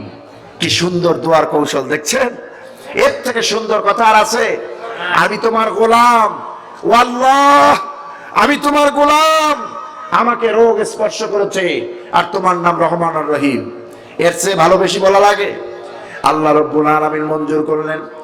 হযরত আইয়ুব আলাইহিস সালাম বললেন, রব্বুল আলামিন, সুদীর্ঘ 18টি বছর পা থেকে মাথা পর্যন্ত আমার শরীর সঙ্গে চার হয়ে গেছে, এমন কোন জায়গা নাই যেখানে বিষাক্ত পোকা নাই, শরীর নষ্ট হয়ে যায় নাই, দুর্গন্ধ বের হয় নাই। আমি খামোশ থেকে রয়েছিলাম, তোমার উপর ধৈর্য ধারণ করে রয়েছিলাম, রব্বুল আলামিন কিছুই বলি নাই। এখন আমি তোমার কাছে ফরিয়াদ করলাম এই জন্য, কারণ আমি দেখতেই পাচ্ছি আমার জিহ্বা নাড়াতে পারি না। আয় আল্লাহ তাআলা, তুমি আমার দয়া করে আমার জিহ্বাটা অন্তত ভালো রাখো, জিহ্বায় পোকা দিও না। তুমি যদি আমার জিহ্বায় পোকা দাও, এই জিহ্বা যদি নাড়াতে না পারি, তোমার মতো আল্লাহর সুন্দর নামের জিকির আমি কি দিয়ে করব? আমার বন্ধুগণ, আল্লাহ রাব্বুল আলামিন হযরত আইয়ুব আলাইহিস সালামের এই দোয়া ফরিয়াদে প্রচন্ড খুশি হয়ে গেলেন। আল্লাহ পাক বললেন, রে আইয়ুব, আর দেরি না, আর দেরি না, আমি মঞ্জুর করে নিলাম তোমার দোয়া। আল্লাহ পাক বললেন, ফাস্তাজাবনা লাহু ফাকাশাফনা মা বিহি মিন দুররিন ওয়া আতাইনাহু আহলাহু ওয়া মিথলাহুম মা'হুম রাহমাতাম মিন ইনদিনা ওয়া যিকরা লিল আবিদিন। আমার বন্ধুগণ, আল্লাহ রাব্বুল আলামিন বললেন, অতবার আমি আইয়ুবের ডাকে সাড়া দিলাম। সুবহানাল্লাহ, সবাই বলেন সুবহানাল্লাহ। আল্লাহ পাক বলছেন, আমি আইয়ুবের ডাকে সাড়া দিলাম। শুধু সাড়া দেই নাই, ফাকাশাফনা মা বিহি মিন দুররিন, আমি আল্লাহ পাক হযরত আইয়ুব আলাইহিস সালামের সমস্ত শরীরের রোগ যন্ত্রণা দূর করে দিলাম, একদম নিটন ক্লিন বানায় দিলাম। সুবহানাল্লাহ, নিটন ক্লিন বানায় দিলাম, রোগ যন্ত্রণা নাই, প্রসঙ্গলম কিছুই নাই, 33 বছরের যুবকে পরিণত করে দিলাম। এটা কেন বললাম? ওয়া যিকরা লিল আবিদিন, কারণ আমার শরণার্থী, আমার এই গোলাম, আমার বান্দা, আমার নবী আইয়ুব ধৈর্যের পরিচয় দিয়েছে। কিসের পরিচয় দিয়েছে? ধৈর্যের পরিচয় দিয়েছে। আমার বন্ধুগণ, এই জন্য ইসলামের হুকুম আহকাম মানতে গেলে বিপদ আসবে, ঠিক কিনা বলেন? এই জন্য ধৈর্য ধারণ করা লাগবে। ব্যবসায় কমতি হতে পারে, আল্লাহর উপরে রাগ করলে চলবে না। ফসল কমতি হতে পারে, আল্লাহর উপর রাগ করলে চলবে না। চলবে নাকি? আপনার গভর্নমেন্টের, আপনার দেশের সেনাবাহিনী, আইনের যত লোক আছে, একটা চালের গোটা বানায় দিতে পারবে? একটা ধানের গোটা বানায় দিতে পারবে? একটা কলার ছোলা পর্যন্ত বানায় দিতে পারবে না, একটা আপেলের পাতা পর্যন্ত বানায় দিতে পারবে না। সুতরাং যে আল্লাহ তোমাকে এইগুলি দেন, সে আল্লাহর উপরে না খুশি করো না, আল্লাহর উপরে নারাজ থেকো না, বেজার হও না, বরং আল্লাহর উপরে সন্তুষ্ট থাকো। ঠিক কিনা? জানমাল আল্লাহ যা দিয়েছেন আলহামদুলিল্লাহ, নিয়েছেন, আল্লাহর উপর খুশি। রাজি আছেন আপনারা? রাজি আছেন তো? সন্তান যদি বুকের থেকে আল্লাহ কেড়ে নেয়, ইসলামী আন্দোলনের জন্য সন্তান, স্ত্রী, পুত্র, সব সম্পদ কোরবান করবেন আল্লাহর জন্য। কারা কারা হাত উঁচু করে দেখান, হাত উঁচু করে দেখান। আল্লাহ কবুল করেন, আমরা বলি আমিন। আমাদের সন্তান কেউ যদি মারা যায়, এমন সন্তান আছে না বাবার কোল থেকে আল্লাহর সন্তানকে ছিনিয়ে নেয়? নেয় কিনা বলেন? এই বিপদে, এই কঠিন অবস্থায় যদি আল্লাহর উপর ধৈর্য ধারণ করেন, দেখেন রাসূলুল্লাহর একটা ছেলেও কিন্তু বেঁচে ছিল না। ছিল না। তৈয়ব, তাহের, ইব্রাহিম, কাসেম। রাসূলুল্লাহর 4টা সন্তান ছিল, ছেলে সন্তান। কয়টা? 4টা সন্তান, ছেলে সন্তান। তৈয়ব, তাহের, ইব্রাহিম, কাসেম। এই 4 সন্তানের আল্লাহ তো ইচ্ছা করলে নবীর একটা ছেলেরে বাঁচায় রাখতে পারতেন। পারতেন না? পারতেন। কিন্তু তা না করে সব ছেলেগুলি জৈবন ফিরে পাওয়ার আগেই দুনিয়া থেকে আল্লাহ পাক বিদায় করে নিলেন। আমার নবী ধৈর্য ধারণ করেছেন কিনা? হযরতে ইয়াকুব আলাইহিস সালামের 10টা সন্তান এক ঘরে, আর এক ঘরে 2টে সন্তান। এক ঘরে 10 জন সৎ ভাই, আর এক ঘরে ইউসুফ এবং বিনিয়ামিন। সাবাওয়াতুত তাফসীরের ভিতরে কি সুন্দরভাবে লেখা হয়েছে, কি ধৈর্য ধারণ করেছে ইউসুফ আলাইহিস সালাম কি ইয়াকুব আলাইহিস সালাম হারাইয়া। কেমন নবী হারাইলেন দেখুন। আল্লাহর নবী হযরত ইয়াকুব আলাইহিস সালাম যেমন একজন নবী, তার কলিজার টুকরা সন্তান ইউসুফ আলাইহিস সালাম একজন নবী। ওই ইউসুফ আলাইহিস সালাম শুদ্ধ যত সন্তান ইয়াকুবের ছিল, আল্লাহ পাক যেন পূর্ব থেকে ঘোষণা করেছে, ও আমার ইয়াকুব, যতগুলি সন্তান তোমার রয়েছে, এই সন্তানদের ভিতরে তুমি ইউসুফের উপরে বেশ নজর দেবে, ভালো নজর রাখবে, খেয়াল রাখবে। কারণ আমি আল্লাহ রব্বুল আলামিন তোমার উপরে যারে নবী বানাবো সে হচ্ছে ইউসুফ। আমার বন্ধুগণ, এই জন্য আল্লাহর নবী হযরত ইয়াকুব আলাইহিস সালাম ইউসুফকে কোথাও দূরে যেতে দিতেন না, একদম আগলে রাখতেন, কাছাকাছি রাখতেন, বেশি আদর সোহাগ করতেন। এইটা ওই সৎ ভাই 10 জন পছন্দ করলো না। কথা বুঝে যাচ্ছে? ওই 10 ভাই পছন্দ করলো না। সৎ ভাই তো সৎ ভাই, ওই 10 জন সহ্য করতে পারলো না। বাবা আর কি, আমাদের একই বাবা, আমাদেরকে বেশি আদর সোহাগ করে না, ডাকে না, কাছে রাখে না।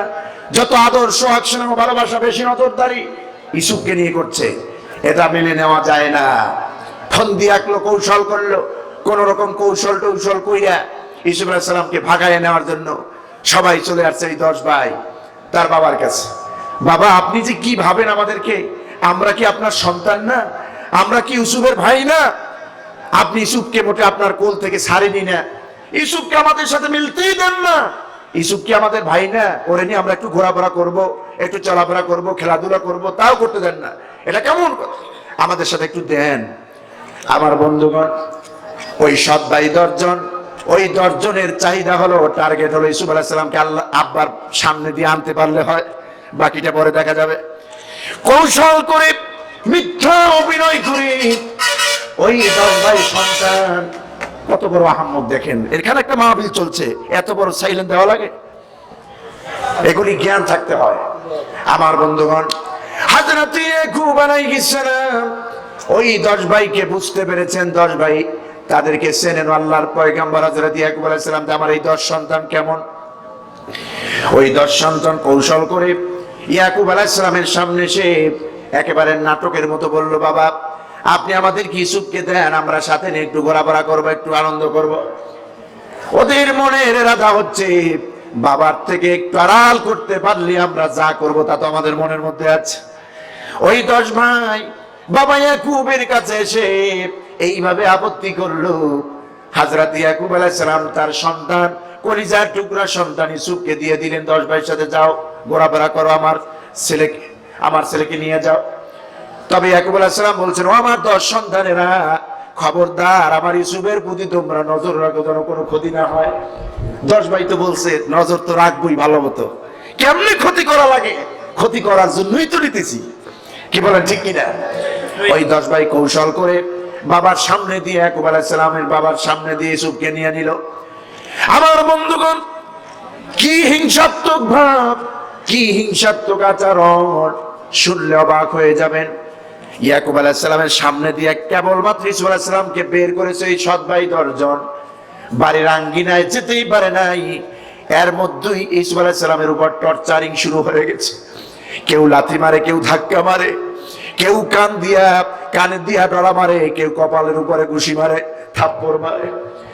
কিতাবের ভিতরে এসেছে হযরত ইউসুফ আলাইহিস সালামের মা যেই কবরের ভিতরে শুয়ে আছেন, মায়ের কবরের পাশ দিয়ে যখন এরকম ধাক্কা দিয়ে, গলা ধাক্কা দিয়ে থাপ্পড় মেরে ইউসুফকে নেওয়া হচ্ছে। হযরত ইউসুফ আলাইহিস সালাম এই সৎ ভাইদের অত্যাচার এইভাবে সহ্য করতেছে, আর মায়ের কবরের পাশ দিয়ে যাচ্ছে। মা কবরে শুয়ে আছে, হঠাৎ করে হযরত ইউসুফ আলাইহিস সালামের মায়ের কথা বেশি উঠলো মনের মধ্যে। হযরত ইউসুফ বললেন, মা আপনি কবর থেকে তাকায় দেখেন এরা আমার সাথে কি ব্যবহার করে। আমি তো কাউরে গালি দেই না, আমি তো কাউরে কষ্ট দেই না, এগুলো আমার সাথে কেন করে? মাজি আজকে যদি আপনি বেঁচে থাকতেন, আপনি যদি আজকে বেঁচে থাকতেন তাহলে আর এতটা সাহস পাইতো না। আমার বন্ধুগণ, হযরত ইউসুফ আলাইহিস সালামকে বাবার কাছ থেকে কেড়ে নিল ওই সন্তানেরা। আল্লাহর নবী হযরত ইউসুফ আলাইহিস সালামকে ওই ভাইয়েরা কূপের মধ্যে ফেলে দিল। ওই 10 ভাইয়ের বিরাট লম্বা চৌড়া ঘটনা তো বলা আমার উদ্দেশ্য নয়, আমার উদ্দেশ্য হলো সবর বোঝানো। ওই 10 ভাই ইউসুফ আলাইহিস সালামকে কূপের মধ্যে ফেলে দিয়েছে, জামাটা রেখে দিয়েছে। জামাটা রেখে দিয়া ওই 10 জন মনে করছে কূপের মধ্যে ফেলে দিয়েছি, জনমের মতো বিদায়, এখান থেকে আর কেউ আর উঠাতে পারবে না। আল্লাহ পাক যেন বলছেন, রে গোলামেরা, আমার নবী ইউসুফকে কেউ কোনো ক্ষতি করতে পারবে না, কেমনে উদ্ধার করি দেখো।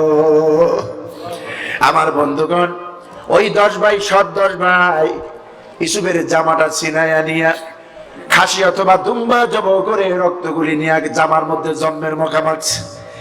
জামার ভিতরে রক্ত মাখায়া, ওই রক্ত মাখা জামা এশারের টাইমে, এগুলি কল্পনা, কোরআনের কথা। কিসের কথা? কোরআনের কথা।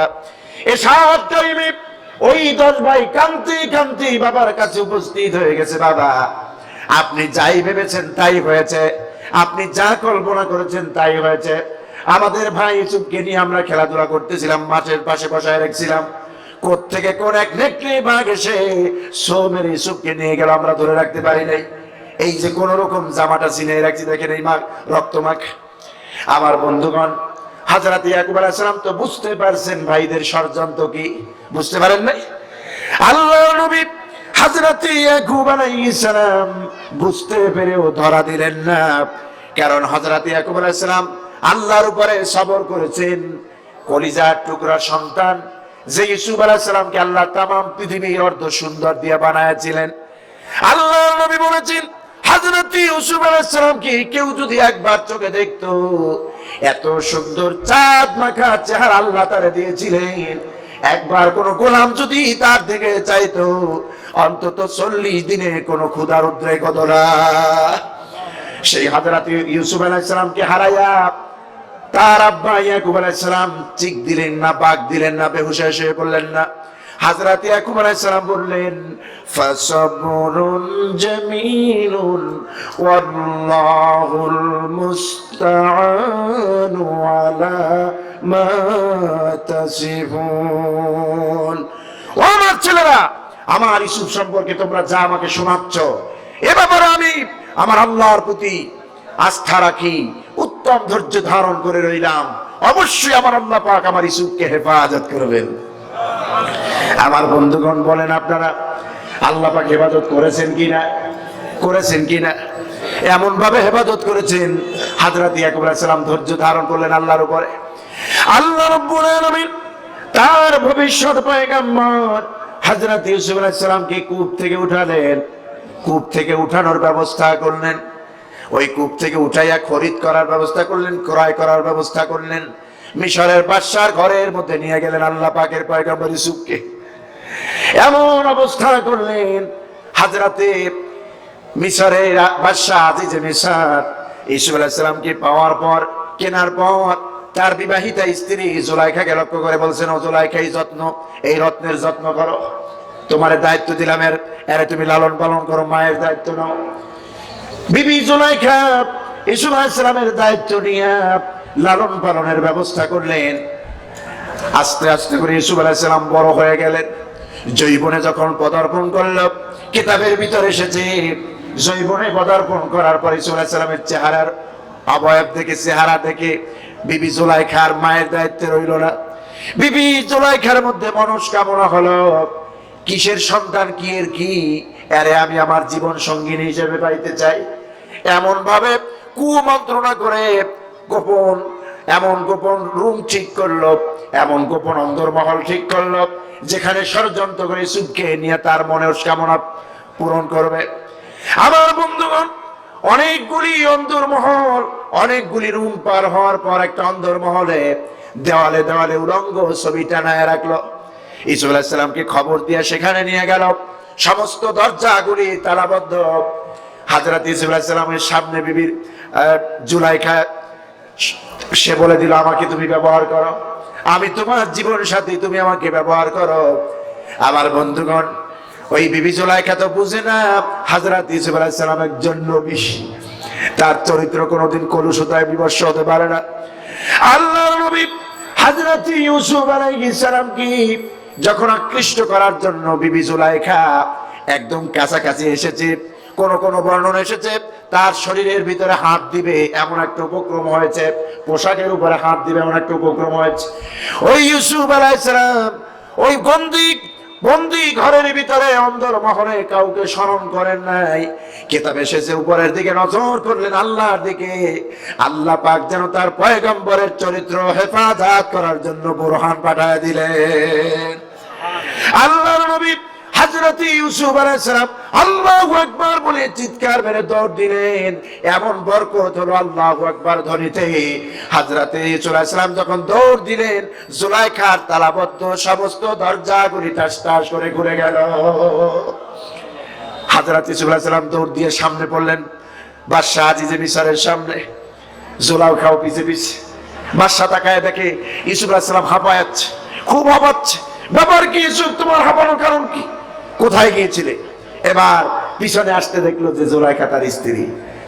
নারীদের ষড়যন্ত্র খুব মহাকৌশল, ঠিক কিনা বলেন? নারীদের প্যাচ কত কঠিন দেখুন আপনারা, নারীদের কৌশল কত ভয়ঙ্কর। জুলাইখা নামের ওই মহিলাটি বলল, প্রাণের স্বামী, তুমি এই মিশরের বাদশা, যেই ছেলেকে তুমি আমার কাছে পাল্টে এনে দিয়েছিলে সেই ছেলে আজকে আমার চরিত্র হরণ করার জন্য চেষ্টা করেছে। আমার বন্ধুগণ, হযরত ইউসুফ আলাইহিস সালাম নির্বাক হয়ে গেলেন। হযরত ইউসুফ আলাইহিস সালামের জবান দিয়ে কিছুই বের হয় না। নীল জুলাইখা চেষ্টা করলো আমাকে দিয়া অপকর্ম করাবে, আর মিথ্যা মিথ্যা কথা বলছে।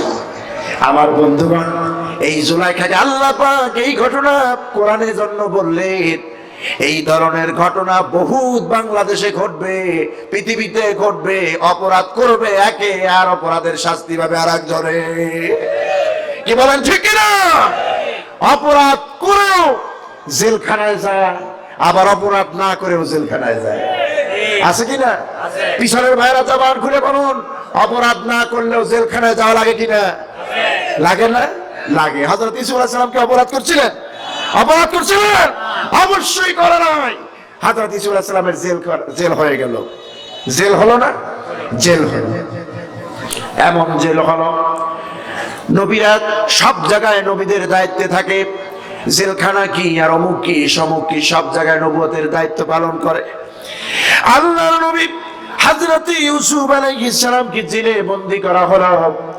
আমার বন্ধুগণ, জেলখানার ভিতরে যাওয়ার পর ওই জেলখানায় চোর, গুন্ডা, বদমাশ, রাহাজানি, খুন যারা করতে, মানুষগুলি সব ফেরেশতায় পরিণত হয়ে গেল, ভালো মানুষে পরিণত হয়ে গেল। আমার বন্ধুগণ, হযরত ইউসুফ আলাইহিস সালাম তাবিল করতে জানতো।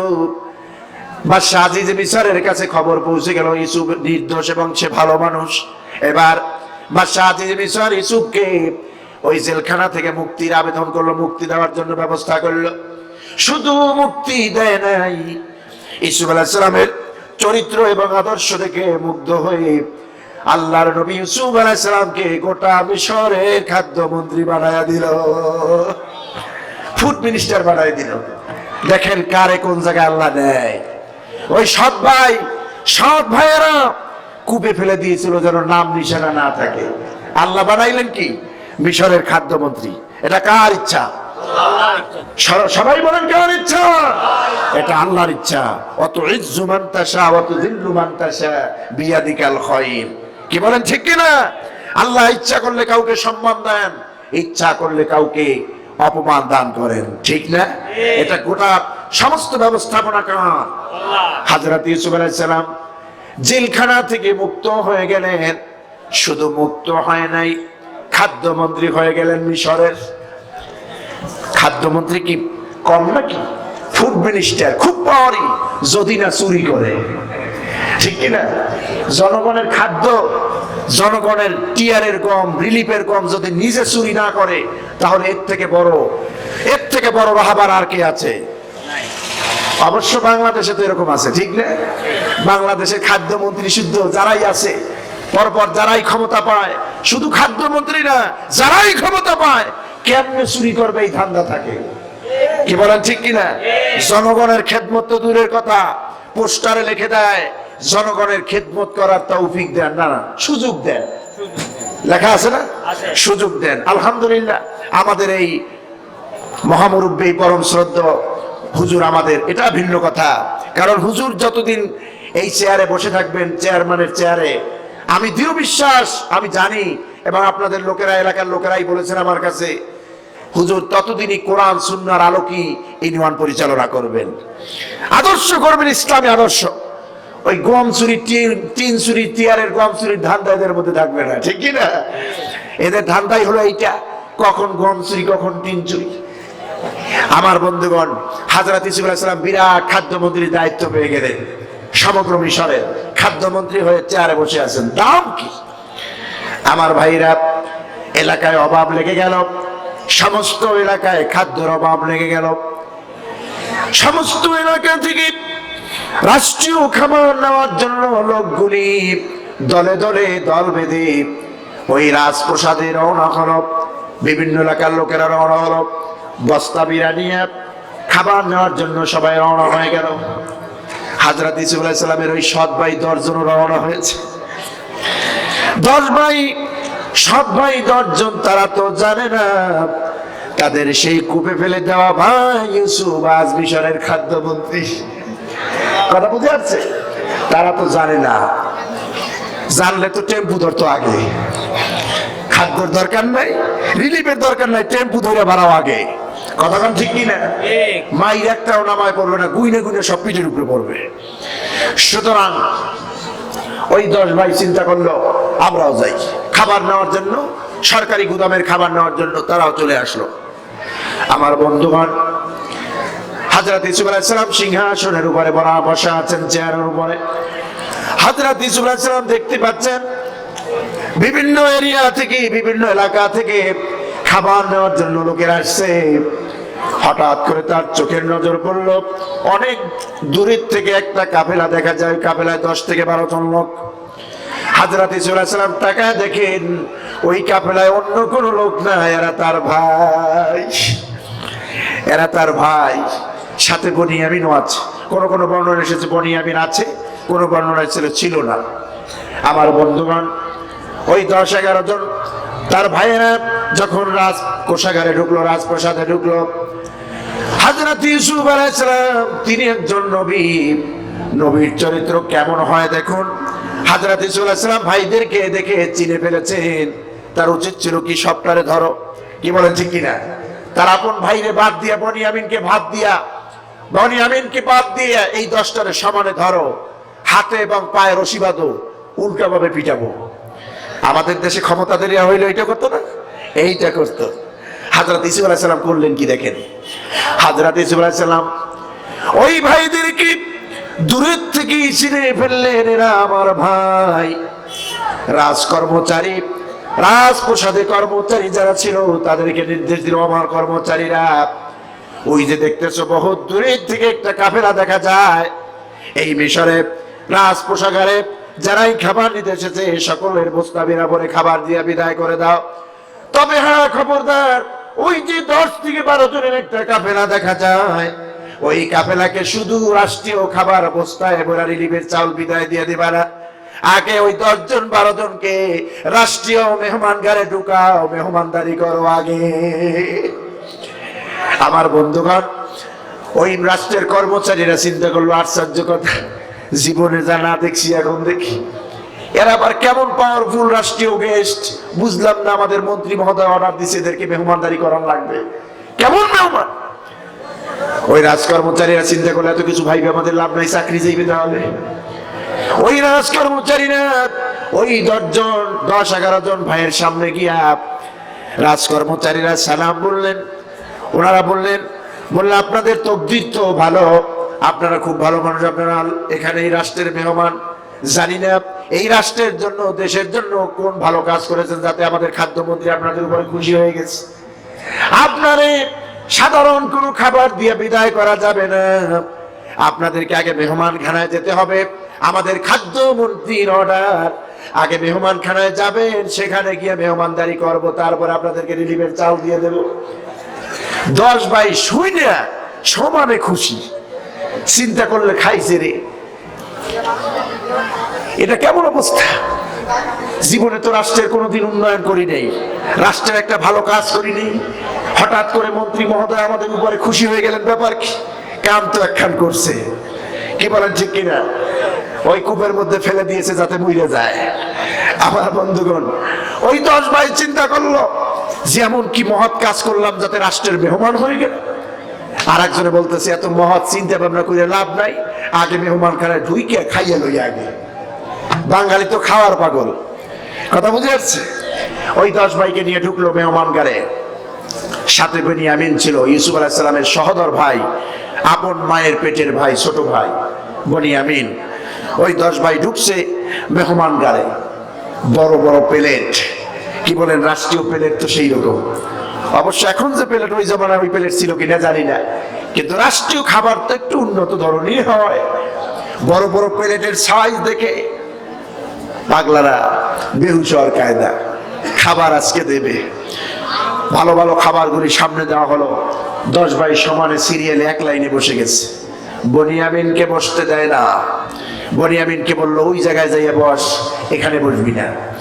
ইউসুফ আলাইহিস সালামের সাথে যেরকম একটা বিদ্বেষ, শত্রুতা, ক্ষোভ, একটা হিংসাত্মক ভাব ছিল, তার ভাই বেনিয়ামিনের সাথেও সেই হিংসাত্মক ভাব ছিল। বেনিয়ামিনকে বলছে ওই জায়গায় বস, আমাদের সাথে বসতে পারবে না। আমার বন্ধুগণ, হযরত ইউসুফ আলাইহিস সালাম দূরের থেকে চেয়ারে বসে ব্যবস্থা দেখতেছেন, ওই ভাইদের অবস্থা দেখতেছেন। হযরত ইউসুফ আলাইহিস সালাম দেখতেছেন ওদের চরিত্র এখনো হারে নাই, এখনো ভালো হয় নাই।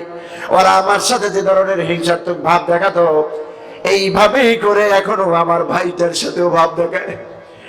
আমার বন্ধুগণ, ওই সব ভাই 10 জনের সামনে সবাই একসাথে বসে গিয়েছে। তাদের সামনে প্লেট দেওয়া হলো, খানা দেওয়া হলো, খানা নিয়ে শুরু করতেছে। কিসের আউযুবিল্লাহ, কিসের বিসমিল্লাহ। রাষ্ট্রীয় খাবার পাইয়া সমানে হাঁসের মতো খেলতেছে। আমাদের দেশে দেখবেন মরার হাঁসে যদি কুড়াল লাগর পায়, কথা বুঝে আসছে, সমানে গেলে কি আসলো আর কে আমাকে মারলো ওটা দেখেও না, সমানে খায়। বাংলাদেশের মানুষ হারাম কি হালাল কি এগুলো তমস করে না, জাস্টিফাই করার কোনো প্রয়োজন বোধ করে না। পাইছে আর খাইছে, জম্মের খাওয়া, ঠিক না? খাইতে পারে। আপনারা কি বলবেন? এখনকার যারা মুরব্বী আছে, মুরব্বীরা যারা আছেন, আবার ক্ষিপ্ত হইয়েন না আমার উপরে। মুরব্বী যারা দাড়ি পাকা, তাদের মেশিন এত ভালো, যুবকরা 10 জনের 3 জনে মিলে যা খাবে, একজনে তার চাইতে বেশি খাইতে পারে, আছে না? একদম মেড ইন জাপান, কি বলেন ঠিক কিনা? সমানে খায়। আবার আমাদের সমাজে এমন ইয়ং ছেলে আছে, দেখতে খুব মোটা, পাগুলি এরকম বড় বড়, পেটগুলি বড়, তারপরে অনেক মোটা। আপনি 1 প্লেট ভাত খাইতে পারেন, এর মধ্যেই কাম শেষ, আছে না? আবার এমনও ছেলে আছে ইয়ং, একেবারে পাতলা, মনে হবে কোন রকম ওই কক্সবাজারে একটু বাতাস আসলে পড়ে যাবে, কিন্তু খাইতে যা পারে চাইয়েই থাকবে, কিছু করার নাই। আমি একবার আমার বরিশাল থেকে মাওয়া পার হচ্ছি ফেরি, ঢাকা নবাবগঞ্জের মাহফিলে যাবো, আরো 2-3 বছর আগের কথা আমার মনে পড়ে গেল। তো আমার সঙ্গে যে সফর সঙ্গী ছিল, আমারও তখন বয়স না, 3-4 বছর আগে, তো দাঁড়িয়েও তেমন ওঠে নাই। আমার বন্ধুগণ, আমি সফর সঙ্গী নিলাম একটা ইয়ং মানুষ, আমি জিন্দগিতে ওনারে নেইও নাই, তো নিয়ে গেলাম। আমি জানি উনি খাবার দাবার মোটামুটি ভালোই খায়। তো মাওয়া যে ফেরি, যেখানে যেখানে আপনার কি বলে পদ্মা সেতু হচ্ছে, সেই পদ্মা সেতুর উপর দিয়ে যে মাওয়া ফেরি চলে, ওই মাওয়া ফেরি পার হচ্ছি। দুপুরের টাইম হয়ে গেল, জোহরের টাইম, আজানের টাইম। আমি আমার সফর সঙ্গীকে বললাম, জোহরের টাইম যখন হয়েই গেল, অজুটা করে নামাজ পড়ি, উপরে নামাজের ব্যবস্থা আছে। নামাজ পড়লাম, চিন্তা করলাম পেটে ক্ষুধাও লাগছে। সফর সঙ্গীকে বললাম, দেখো কোন সময় খাবার পাই আর না পাই, মাহফিল করে রাত্রে কয়টায় খাবো তার তো কোনো দিক দিস নাই, সুতরাং দুপুরে রক্তটা যখন হয়ে গেল, খাবারটা খেয়ে নেই, চলো উপরে চলো, হোটেলে চলো। নিয়ে গেলাম। বান্দা যে এত খায় আমি নিজেও বুঝি নেই। আমার বন্ধুগণ, আমি আমার সবশিকে বললাম, দেখো এই মাওয়ার হোটেলের কিন্তু কিছু নিয়ম কানুন আছে। উনি বললেন, আপনার কি নিয়ম কানুন আমার একটু শিখিয়ে দেন। আমি বলছি, দেখো এখানে 1 পিস ইলিশ মাছ দিবে, 2 পিস সবজি দিবে, ডাল দেবে, ভাত দেবে, যা পারো ভাত আর ডাল সমানে 160 টাকা। 160 টাকার মধ্যে এই খাবার। আমার সর্বসঙ্গী শুনেই খুব খুশি হয়ে গেছে, মুখ থেকে হাসি বেরিয়ে গেছে। আমি বললাম, হাসলা কেন? কয়, হুজুর দেখবেন ডাল ভাত তো ফ্রি। আমার বলছে, ডাল ভাত তো ফ্রি, মাছ 1 পিস দেয় দেখ। আমি বলছি, হ্যাঁ ডাল ভাত যা পারো। কয়, দেখবেন আমি তাকাই, দেখবেন আমি ডাল ভাতের হক কেমনে আদায় করেছি। 160 টাকার হক যে কেমনে আদায় করা লাগে আপনি একটু তাকাই দেখেন না। মাশাআল্লাহ, আল্লাহর গোলাম শুরু যে করছে, আউয়াল হইছে, আখের কবে হবে আল্লাহই জানে। শুরু করছে, শেষ হয় না। আমি মোটামুটি 2 প্লেট খাইলাম। কি এর 2 প্লেট আর 3 প্লেট সমানে চলতেছে। মনে হয় যেন এখান থেকে গোডাউন খালি হয়ে গেছে। খাইতেছে, যেই ছেলেটা খাবার পরিবেশন করছে, একটা 10-12 বছরের বাচ্চা ছেলে, মুখের দিকে তাকায় রয়েছে। একই নূহ নবী আমলের উসের কথা শুনছিলাম, আবার বাংলার জমিনে উস আসেও নাকি। এই খায় না কি করে, না পাচার করে? ওই ছেলেটা মনে মনে চিন্তা করলো, আমার চাকরি যায় কিনা আল্লাহ জানে। কথা বুঝে আসছে আমার বন্ধুগণ। আমি পরবর্তীতে জিজ্ঞেস করলাম, আমি একটু বললাম যে থামো, আর খাওয়া লাগবে না। গাড়িতে বসে বললাম যে এত খাওয়া খাইলা, এত খাইলা কেন? কয়, হুজুর খাবো না কেন বলে? ওরা এই 160 টাকা বেঁধে দিল কেন? এই জিদের কারণে খাইছি যে 160 টাকার কয়েকবার আদায় করব। যদি আমার অসুখ হয়, দরকার আর ওষুধ খাবো। কথা বুঝে আসছে। বরগুনার পাথরঘাটায় মাহফিল করলাম। আমি আলেমে পড়ি তখন, আলেম আমার মনে আছে, আলেম থেকে ফাজেলে আউয়াল। ওই সময় মাহফিল করলাম, রাত্র 12টার পরে খেতে বসলাম। এরকম 4-5 জন মুরব্বী বসলো, দাড়ি পাকা। আমি চিন্তা করলাম, এই গভীর রাত আমরা ইয়ং মানুষ, যুবক মানুষ সজাগ আছি, এখন কিছু আমরা খাইতে পারবো। এই যে মুরব্বীরা কয়েকজন বৈশা রইল, আর কি খাবে? নিশ্চয়ই আর খাইতে পারবে না। গভীর রাত, মাশাআল্লাহ, একটু পরে আমার চিন্তা সম্পূর্ণ চেঞ্জ হয়ে গেল। খাবার শুরু করলাম। মুরব্বীরা যে এত খাইতে পারে আমি ওই দিন বুঝছি, তাদের মেশিন যে কত ভালো। আমার বন্ধুগণ, এখন তো ব্রয়লার মুরগি টুরগি বাইর হয়েছে। ওই সময় ব্রয়লার মুরগি তেমন একটা প্রচলন ছিল না। দেশি মুরগি পাক করছে। দেশি মুরগি নিয়ে এক মুরব্বী খাইতেছে, সমানে মাছ খাইলো, গোস খাইলো, সব খাইলো। একটা হাড্ডি নিয়ে মুখের মধ্যে এমন নাড়াচাড়া করছে, ছেড়ে না মোটে, জোরে আঘাত করছে, আর একজনের থতমায় লাগছে। মুরব্বী খেপে গেছে, এই মেয়ে দাড়ি চুল বাতাসে পাকাইছো, খাওয়ার উঠ থাকে না? আমি ওনাকে বললাম, বাবা খাবার মধ্যে এত মজা পাচ্ছিলে, আপনার থতমায় যে লেগে গেছে, উনি টেরও পায় নাই। একজন মুরব্বী এত কিছু খাইয়া, মাছ, গোস, ডাল, আলু টালু যা ছিল সব খাইছে। এরপর বলছে, ফেননি আছে? বলছে আছে। কয়, মাশাআল্লাহ। ফেননি মারলো সমানে 3-4 প্লেট। প্লেটটারে বাঁকা কইরা এরকম যমুনা সেতুর মতো এরকম মারাই দিছে। মুখটা হা করে 3-4 প্লেট মারিয়ে দিছে। আমি চিন্তা করলাম, খাইয়া বন্ধ করিয়া, খাবার বন্ধ করে তাকায় চিন্তা করি একা একা, যে আল্লাহ এই গোডাউনটা আবার রাখছিল কই? এতক্ষণ যা খাইছে বুঝলাম পেটে তুইছে, এই গোডাউন কোথায়? 4-5 প্লেট ফেননি এক টানেরে মেরে দিল। আসলে এমন আচ্ছা, ওই 10 ভাই চিন্তা করছে, রাষ্ট্রীয় খাবার না জানি আর পাবো কবে। জম্মের মতো, মরা হাঁসের মতো খাইতে শুরু করলো। আমার বন্ধুগণ, ওই 10 ভাই রাষ্ট্রীয় খাবার পায়া সমানে গিলতেছে, সমানে খায়। হযরত ইউসুফ আলাইহিস সালামের কলিজার টুকরা ছোট ভাই বনিয়ামিন খায় না, আলাদা জায়গায় বসে রয়েছে। প্লেটের মধ্যে খাবার, খাবারের মধ্যে হাতও দেয় না। হযরত ইউসুফ আলাইহিস সালাম বুঝতেই পেরেছেন ব্যাপারটা। ওই চেয়ার ছেড়ে ইউসুফ আলাইহিস সালামের সিংহাসন ছেড়ে বনিয়ামিনের কাছে চলে আসে। বনিয়ামিনের কাছে চলে এসে বলছে, বনিয়ামিন, ও আল্লাহর বান্দা, আমি অনেকক্ষণ যাবত লক্ষ্য করেছি তোমার এই বিষয়টা। একই দলে, একই ক্যামেরা, একই সাথে তোমার ভাইদের সাথে তুমি এসেছ, ওরা খাইয়া শেষ করে দিয়েছে, তুমি এখনো প্লেটের খাবারে হাতও দাও না, এই ব্যাপার কি? হযরতে বনিয়ামিন বলছি, আপনি তো মিশরের মন্ত্রী, খাদ্যমন্ত্রী, আপনারে বলে লাভ হবে কি? তবুও যখন জিজ্ঞেস করেছেন, আমি আপনারে বলতে চাই, ওরা আমার কেউ আপন ভাই না। ওই 10 জন একসাথে যারা খেতেছে, এরা সবাই আমার সৎ ভাই। ওদের কাছে বসি এটা ওরা চায় না, আমার দূরে বসায় রাখছে। ওই সৎ ভাই 10 জন একসাথে বসে খাবার খাচ্ছে কত মিলতাল করে। আমি আমার খাবারটা যখন হাতে নিব তখন আমার মনে পড়ে যায় আমার সেই হারানো ভাই ইউসুফের কথা। আমারও তো একটা ভাই ছিল, নাম তার ইউসুফ। ওরা 10 ভাই একসাথে মিলেমিশে জানো যেমন খাবার খায়, আমি আমার ভাই একসাথে খাবার খাইতাম বেঁচে থাকলে। ওরা আমার ভাইরে মেরে ফেলছে। আজ আমার ভাই ইউসুফ থাকলে এইভাবে খাবার খেতাম। আমার ভাই ইউসুফ আজ দুনিয়ায় নাই। আমার বন্ধুগণ, হযরত ইউসুফ আলাইহিস সালাম আর সহ্য করতে পারলেন না, নিজের পরিচয় গোপন করতে পারলেন না। আল্লাহর নবী হযরত ইউসুফ আলাইহিস সালাম বনিয়ামিনকে জড়ায় ধরলেন, বুকের মধ্যে আলিঙ্গন করলেন, জড়ায় ধরলেন আর বললেন, বনিয়ামিন আমি পরিচয় দিতে চাই নাই, তবুও তুমি বাধ্য করলে। বনিয়ামিন আমার কলিজার টুকরা ভাই, তুমি ভুলে যেও না, তুমি চিন্তা করো না, তোমার সেই হারানো ভাই ইউসুফ দুনিয়ার থেকে বিদায় হয় নাই, আজও বেঁচে আছে। ও বনিয়ামিন, আমি তোমার সেই হারানো ভাই ইউসুফ। পবিত্র কোরআন পরিচয় দিচ্ছে, وقال أنا يوسف وهذا أخي قد من الله علينا। আমার বন্ধুগণ, হযরত ইউসুফ আলাইহিস সালাম বলছেন وقال أنا يوسف, হযরত ইউসুফ আলাইহিস সালাম বলছেন আনা ইউসুফ, আমি ইউসুফ, وهذا أخي, আরে হলো আমার ভাই বনিয়ামিন, এ হলো আমার ভাই। قد من الله علينا, অবশ্যই আল্লাহ আমাদের উপর রহমত করেছেন।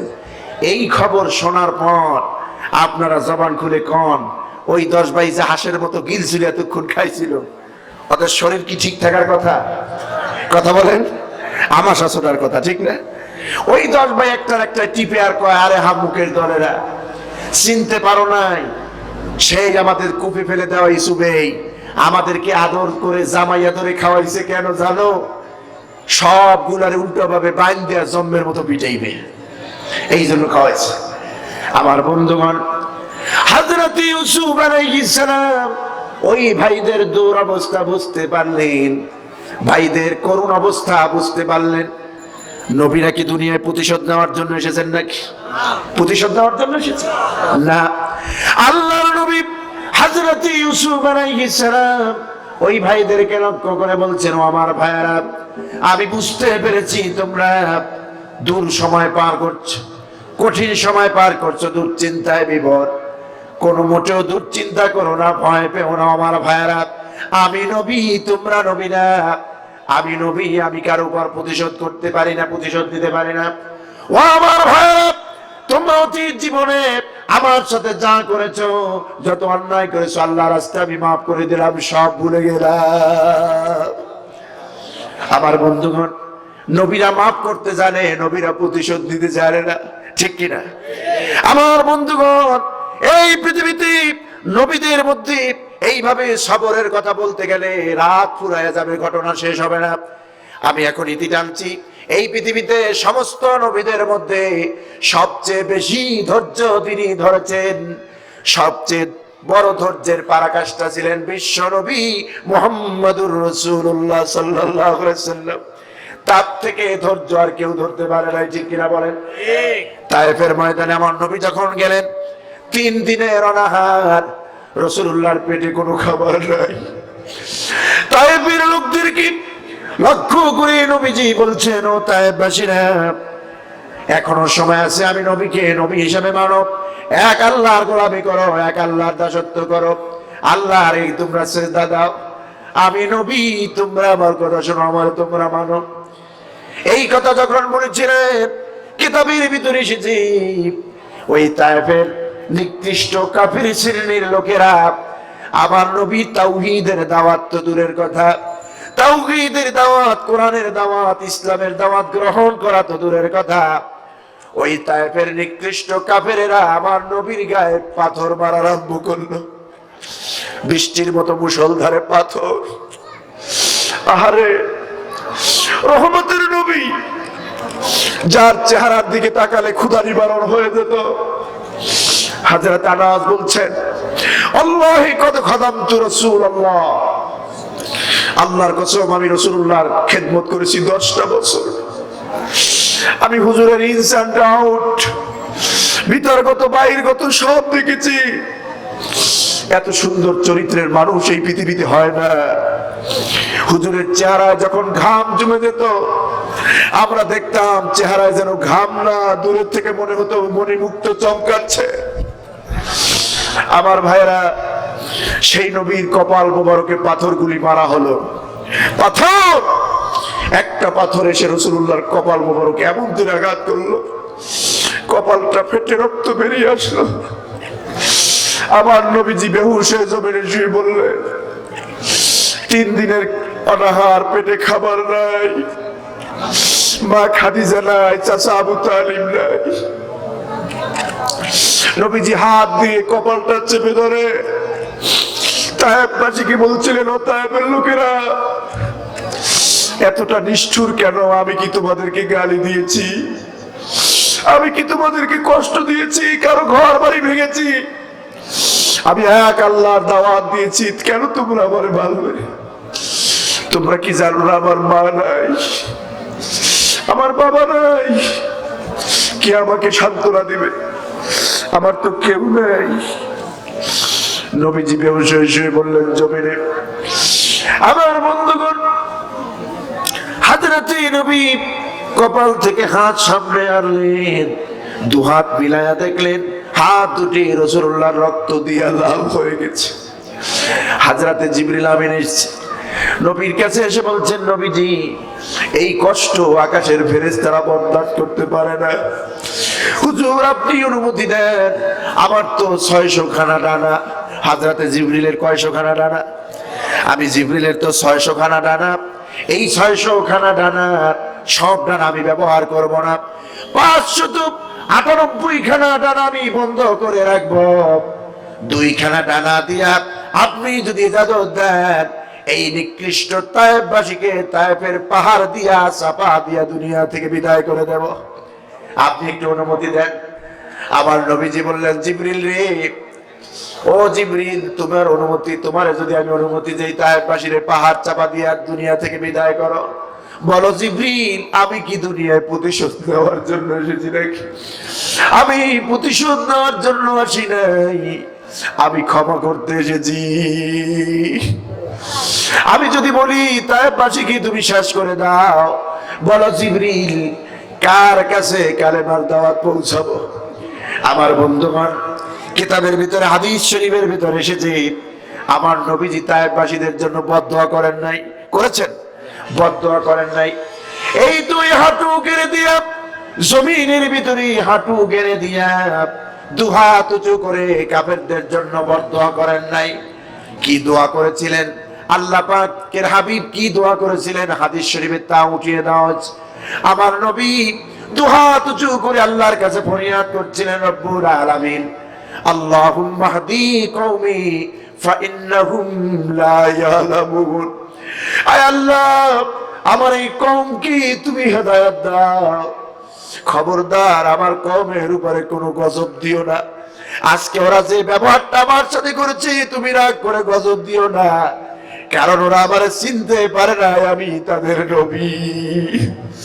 যদি আমারে চিনতে পারতো, জানতে পারতো, এইভাবে আমার উপরে টর্চার করতো না, আমার উপর আঘাত করতো না। আমার বন্ধুগণ, কি ধৈর্য নবীজি ধরেছেন। পরবর্তীতে আল্লাহ পাক তার রাসূল কি ঘোষণা দিয়েছেন, আপনি তো শুধু নবী না, আপনি গোটা পৃথিবীর জন্য রহমত। ওয়ামা আরসালনাকা ইল্লা রাহমাতাল লিল আলামিন। হে নবী, আপনি গোটা পৃথিবীর জন্য রহমত। আপনি যে ধৈর্য ধরেছেন, সবর ইখতিয়ার করেছেন, পৃথিবীতে এমন নজির আর নাই। সুবহানাল্লাহ। আমার বন্ধুগণ, নবীজি ধৈর্যের প্রতীক ছিলেন, ধৈর্যের পরাকাষ্ঠা ছিলেন। খাবার খেয়েছেন আর অন্যরা না খেয়েছে এমন কোন রেকর্ড নাই। গালি দিয়েছেন এমন কোন রেকর্ড নাই, গালি খেয়েছেন এমন রেকর্ড আছে। কি বলেন, ঠিক কিনা? গালি খেয়েছেন। আমার বন্ধুগণ, সুতরাং আসুন, ইসলামকে কায়েম করতে হলে, আল্লাহর জমিন, আল্লাহর দ্বীন প্রতিষ্ঠার আন্দোলনে আমাদের সকলকে সবর ইখতিয়ার করতে হবে। রাজি আছি আমরা? আল্লাহ কবুল করেন, আমরা বলি আমিন। সবাই বলেন আমিন। আমার বন্ধুগণ, আর সবচেয়ে বড় যে বিষয়টা হচ্ছে আমাদের সমাজে শিরক বিদআত আজ গোটা বাংলাদেশ ছেয়ে গেছে, ঠিক না? এটা লক্ষণীয়। আপনারা আপনার সন্তানদেরকে, বোনদেরকে, মাকে, স্ত্রীকে এই শিরক বিদআত থেকে হেফাজত করবেন, শিরক থেকে রক্ষা করবেন। নিজে যেমন জাহান্নামের আগুন থেকে বাঁচতে চাবেন, কু আনফুসাকুম ওয়া আহলিকুম নার, আল্লাহ বলছেন তোমরা নিজেরা জাহান্নামের আগুন থেকে বাঁচো, তোমার আহালকে বাঁচাও। আজকে গোটা দেশ, গোটা পৃথিবী শিরক বিদআত দিয়ে সয়লাব হয়ে গেছে, ভরপুর হয়ে গেছে, ঠিক কি না? এই শিরক বিদআত মুক্ত আমল করতে হবে। আল্লাহ পাক আমাদেরকে কবুল করুন, আমরা বলি আমিন। বাংলাদেশে ইসলামের রাজ কায়েম হয়েছে, কোরআনের হুকুমত প্রতিষ্ঠিত হয়েছে, এমন দৃশ্য আমরা কারা কারা দেখতে চাই? একটু হাত উঁচু করে দেখান, একটু হাত উঁচু করে দেখেন। আল্লাহ কবুল করেন, বলেন আমিন। ইসলাম যদি এই জমিনে কায়েম হয়, কোরআন যদি প্রতিষ্ঠিত হতে পারে, এই জমিনে কোন ধর্মের উপরে আঘাত করা হবে না। কোরআন যদি আমরা এখন মোনাজাত করব। ظلمنا أنفسنا وإن لم تغفر لنا وترحمنا لنكونن من الخاسرين ربنا آتنا في الدنيا حسنة وفي الآخرة حسنة وقنا عذاب النار رب ارحمهما كما ربياني صغيرا رب ارحمهما كما ربياني صغيرا رب العالمين উত্তর কাঞ্চনপাড়া এই ময়দানে তুমি তাকায়া দেখো, রাত 1টা বেজে গেছে, তোমার কোন গোলাম যায় নাই। গভীর রাত পর্যন্ত ধৈর্য ধারণ করে বসে বসে তোমার কোরআন নবীর হাদিসের কথা শুনেছে। রব্বুল আলামিন, আমাদের অন্য কোন উদ্দেশ্য নাই, একটাই উদ্দেশ্য, আমাদেরকে মাফ করে দিবা। রব্বুল আলামিন, আমরা স্বীকার করে নিলাম আমাদের মতো গুনাহগার আকাশের নিচে জমিনের উপরে আর নাই। আয় আল্লাহ, যত বেশি গুনাহ করেছি তারপরেও তোমার রহমতের কাছে আবার হাত উঠাইছি। রব্বুল আলামিন, আমাদের গুনার দিকে নজর না করে তোমার রহমতের দিকে নজর করে তামাম জিন্দেগীর গুনাহ আল্লাহ তুমি মাফ করে দাও। রব্বুল আলামিন, আমরা যারা হাত তুলেছি এই মাহফিলের শুরু থেকে শেষ পর্যন্ত যা আলোচনা হয়েছে সবের হাদিয়া নবীজির রোজা মুবারকে পৌঁছিয়ে দাও। তামাম পৃথিবীর মাটির নিচে যত মুমিন মুমিনাত কবরবাসী আল্লাহ তামামের আর পরে হাদিয়া পৌঁছাও। রব্বুল আলামিন, আমরা যারা হাত তুলেছি আমাদের দাদা দাদি, নানা নানি, ভাই বোন, আত্মীয় স্বজন যিনি যেখানে কবরে শুয়েছেন আল্লাহ প্রত্যেকের আর পরে হাদিয়া পৌঁছাইয়া দাও। কবরগুলি জান্নাতের বাগান বানাইয়া দাও। রব্বুল আলামিন, মানুষ তো জানে না কবর কেমন ভয়ানক জায়গা। মানুষ যদি জানতো একটা মুহূর্তের জন্য তোমার সাথে নাফরমানি করতে পারতো না। আল্লাহ, যেই কবরে বাতি নাই, সাথী নাই, মা বাবা, ভাই বোন কেউ নাই, বন্ধু নাই, বান্ধব নাই, সন্তান নাই, স্ত্রীও থাকবে না, ওই অন্ধকার কবরে দিনের পর দিন, রাতের পর রাত, মাসের পরে মাস, বছরের পরে বছর একা একা থাকবো, কেমনে থাকবো জানি না। রব্বুল আলামিন, ওই কবরবাসী যারা সবাই তুমি মাফ করে দাও। আয় আল্লাহ, আমরা যারা হাত তুলেছি এই মুহূর্তে হাত তুলতে গিয়া মনে পড়ে গেল আমরা যারা আব্বা হারায়া এতিম হয়ে গেছি। রব্বুল আলামিন আমাদের ভিতর থেকে বাপজান যাদের বিদায় হয়ে গেছে আল্লাহ আব্বাজানের কবরটা জান্নাতের বাগান বানাও। আব্বাজানের তুলনা কিছুই দেওয়া হয় না। বাবার মতো দায়িত্ব কেউ নেয় না, বাবার মতো আদর্শ কেউ করে না। আল্লাহ এত কষ্ট করে আমাদেরকে মানুষ করলেন, মাথার ঘাম পায়ে ফেলে শরীরে কষ্ট দিয়ে নিজে আল্লাহ আমাদেরকে মানুষ করার চেষ্টা করেছে। ছোটবেলা দেখেছি বাবা গরিব ছিলেন, ঈদের দিন আসলে নিজে পুরান লুঙ্গি ছেঁড়া জামা পরতে, ধার কর্য করে টাকা এনে আমাদের জন্য নতুন জামার ব্যবস্থা করতে। একটা থাপ্পড় যদি শাসন করার জন্য মারত, ঘুমের আগে কোলের মধ্যে নিয়ে অন্তত 10টা চুমু খাইত। রব্বুল আলামিন এমন বাপজান যার কবরবাসী, কবরগুলি জান্নাতের বাগান বানাও।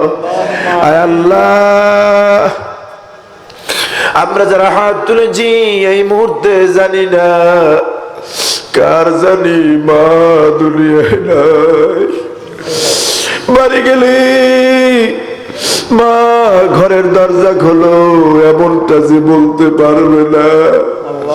ওই কলা বাগানে বাঁশ বাগানে মা একা একা শুয়ে আছে, কেমন আছে জানি না। রব্বুল আলামিন এই পৃথিবীতে মায়ের মতো আপনার কেউ নাই। পৃথিবীতে একটা অক্ষর মা মনে হয় যেন তামাম দুনিয়ার মধু আর মায়া ভরে রেখেছো। আয় আল্লাহ 10 মাস 10টা দিন গর্ভে ধারণ করে কষ্ট করলো, জন্মের পরে কোলের মধ্যে নিয়ে লালন পালন করলো। আল্লাহ গভীর রাতে সন্তান যদি বাড়ি ফিরতো, সবাই ঘুমায় গেছে মা ঘুমায় নাই, দরজার পাশে দাঁড়িয়ে রয়েছে। যদি মা বলে ডাক দিতাম দরজাটা খুলে দিত। আল্লাহ ঘরের মধ্যে তাকায় দেখি মা দাঁড়ায় দাঁড়ায় কাঁদে। জিজ্ঞেস করতাম মা ভাই বোন ঘুমায় গেছে, বাবা ঘুমায় গেছে, তুমি ঘুমাও নাই কেন? মা বলতাম আব্বু এই পৃথিবীতে এমন কোনো পাশানি মা নাই, সন্তান ঘরের বাইরে থাকলে মায়ের চোখে ঘুম আসে না। রব্বুল আলামিন আমাদের স্নেহদানকারিণী মা যাদের বিদায় হয়ে গেছে মায়ের কবরগুলি জান্নাতের বাগান বানাও। আয় আল্লাহ আমার আব্বা আম্মা সহ আমাদের মা বাপ যাদের বেঁচে আছেন হায়াতে তাইয়্যিবা শাহাদে গুল্লিয়া দান করো। আমার মা অসুস্থ, আমার আব্বা অসুস্থ, আল্লাহ আমার মা বাপকে সুস্থতার নিয়ামত দান করো। আমাদের মা বাপ যারা অসুস্থ সবাইকে হায়াত দারাজ করে দাও, মা বাবার খেদমত করার তৌফিক দিয়া দাও। রব্বির হামহুমা কামা রব্বায়ানি সগীরা, রব্বির হামহুমা কামা রব্বায়ানি সগীরা। রব্বুল আলামিন আমাদের জিন্দেগির গুনাহ খাতা আল্লাহ তুমি মাফ করে দাও। এই মাহফিলটুকুন কবুল করে নাও। এই মাহফিলে যারা সহযোগিতা করেছেন প্রত্যেকের সহযোগিতা তুমি মঞ্জুর করো। আগামী বছর থেকে এই ময়দানে ব্যাপক আয়োজনের ব্যবস্থা করে দাও। রব্বুল আলামিন এই ময়দানে যারা সহযোগিতা করেছেন মাহফিল শোনার জন্য যারা এসেছেন সকলকে কবুল করো। এই মাহফিলের উসিলায় অত্র এলাকার সকল মুসলমানকে তুমি পূর্ণ হেদায়েত নসিব করে দাও। বেনামাজিকে নামাজি বানায় দাও। আল্লাহ যারা পাপ করে পাপ থেকে বিরত থাকার তৌফিক দাও। মা বোনদেরকে পর্দা করে চলার তৌফিক দাও। রব্বুল আলামিন সুদ ঘুষের মতো আল্লাহ অভিশাপ থেকে আমাদেরকে হেফাজত করো। এই মাহফিলের উসিলায় অত্র এলাকায় যত কবরবাসী সমস্ত মুসলমান নর নারীর কবর আযাব তুমি মাফ করে দাও। রব্বুল আলামিন এলাকার উপরে তোমার খাস রহমত নাজিল করো। বাংলাদেশকে কোরআনের দেশ বানাও, ইসলামের দেশ বানাও, ইসলামী আইন চালু করে দাও।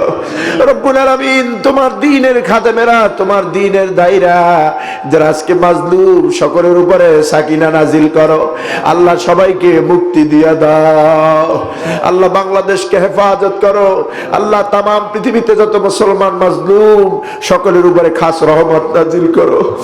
আল্লাহুম্মা জিদনা ওয়ালা তানকুসনা ওয়া আকরিমনা ওয়ালা তুহিমনা রব্বুল আলামিন। আয় আল্লাহ পাক, এই মাহফিলে যারা আমরা উপস্থিত হয়েছি কাউরে আল্লাহ সকলকে তুমি মাফ করে দিও, কাউরে গুনাহ নিয়ে যেন বাড়ি ফিরে না যেতে হয় আল্লাহ, মাসুম বেগুনা বানায় দিও। আমি গুনাহগার, শরীর স্বাস্থ্য ভালো থাকবে এমন অবস্থা তুমি আমার জন্য করে দিও রব্বুল আলামিন। আমাদের আজকের মাহফিলের আল্লাহ প্রধান অতিথি আল্লাহ এলাকার চেয়ারম্যান মহোদয় আল্লাহ হুজুরের হায়াত দরাজ করে দিও আল্লাহ, জনগণের খেদমতের জন্য ইসলামের খাদেম হিসেবে কবুল করে নিও রব্বুল আলামিন। আমাদের দিলের মধ্যে তোমার মহব্বত, নবীর মহব্বত পয়দা করে দাও। আল্লাহুম্মা জিদনা ওয়ালা তানকুসনা ওয়া আকরিমনা ওয়ালা তুহিমনা রব্বুল আলামিন। আমরা জানি একদিন এই দুনিয়া থেকে বিদায় নিতে হবে, আজীবন দুনিয়ায় থাকবো না।